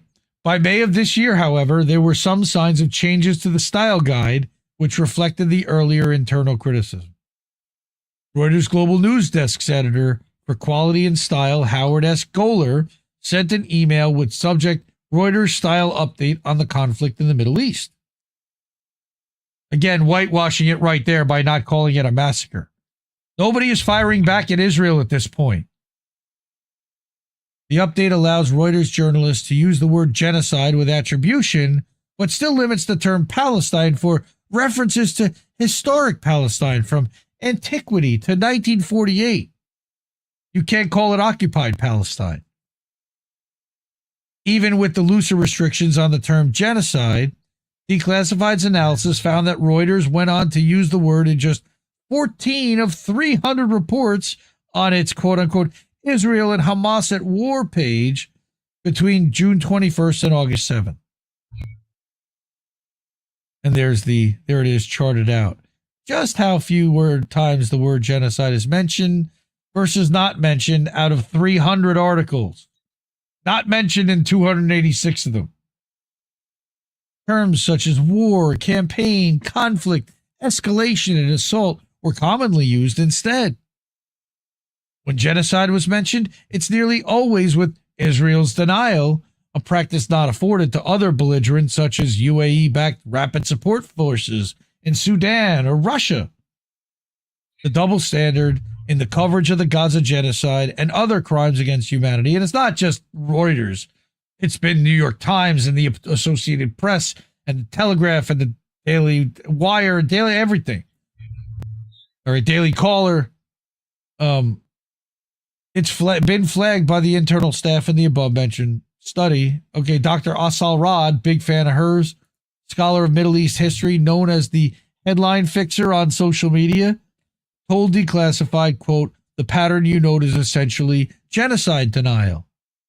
She added that Reuters frames Israel's atrocities in Gaza as part of an ongoing war military campaign, rather than calling it a genocide, despite the consensus among human rights experts and international institutions that have concluded Israel is committing a genocide. But yet, these are the descriptions. Usually they call it war or military campaign. The email quoted sections of from the style guide titled Gaza War 2023 to present and broader context, which provide details primarily from Israel's perspective. Go figure. The updated sections seen by Declassified do not mention crucial details such as the role of the U.S. and Israel in sabotaging ceasefire negotiations. They completely omit Israel's illegal settler colonialism and apartheid and significantly underreport on the extent of destruction in Palestine. For example, the May 27th handbook update fails to cite the Lancet's findings that it's not implausible to estimate that up to 186,000 or even more deaths could be attributable to the current conflict in Gaza. Right? The update also neglects the fact that Gaza has become the deadliest conflict zone for journalists since the U.S. Civil War in 1861, over 230 of them so far. Last year in August, former UN human rights lawyer Craig Mockber wrote for Mondoweiss after he resigned from the UN over this, quote, it's simply not credible to suggest that Western media companies are not aware of the realities on the ground and of what they're doing to obscure them. They have indisputably made conscious choices to hide the genocide from their audiences, to systematically dehumanize the Palestinian victims, and to insulate the Israeli perpetrators from accountability. Why? More recently, in May, writing for Haaretz, Israeli journalist Gideon Levy said, quote, a courageous, decent media scene could have prevented this military operation, but we barely have anything like that. A Reuters spokesperson told Declassified they believe their coverage has been fair and impartial, in keeping with the Thomson Reuters trust principles. As long as that means defense of Israel, sure. All right. As in many newsrooms, our coverage of the war has come under close scrutiny, including by our own journalists, and we've faced feedback from multiple places. Sounds like a lot of bullshit to me. So fuck Israel, fuck Reuters and the newswire services, Reuters and the Associated Press, corporate media that republishes this nonsense uncritically and without edit on a regular basis.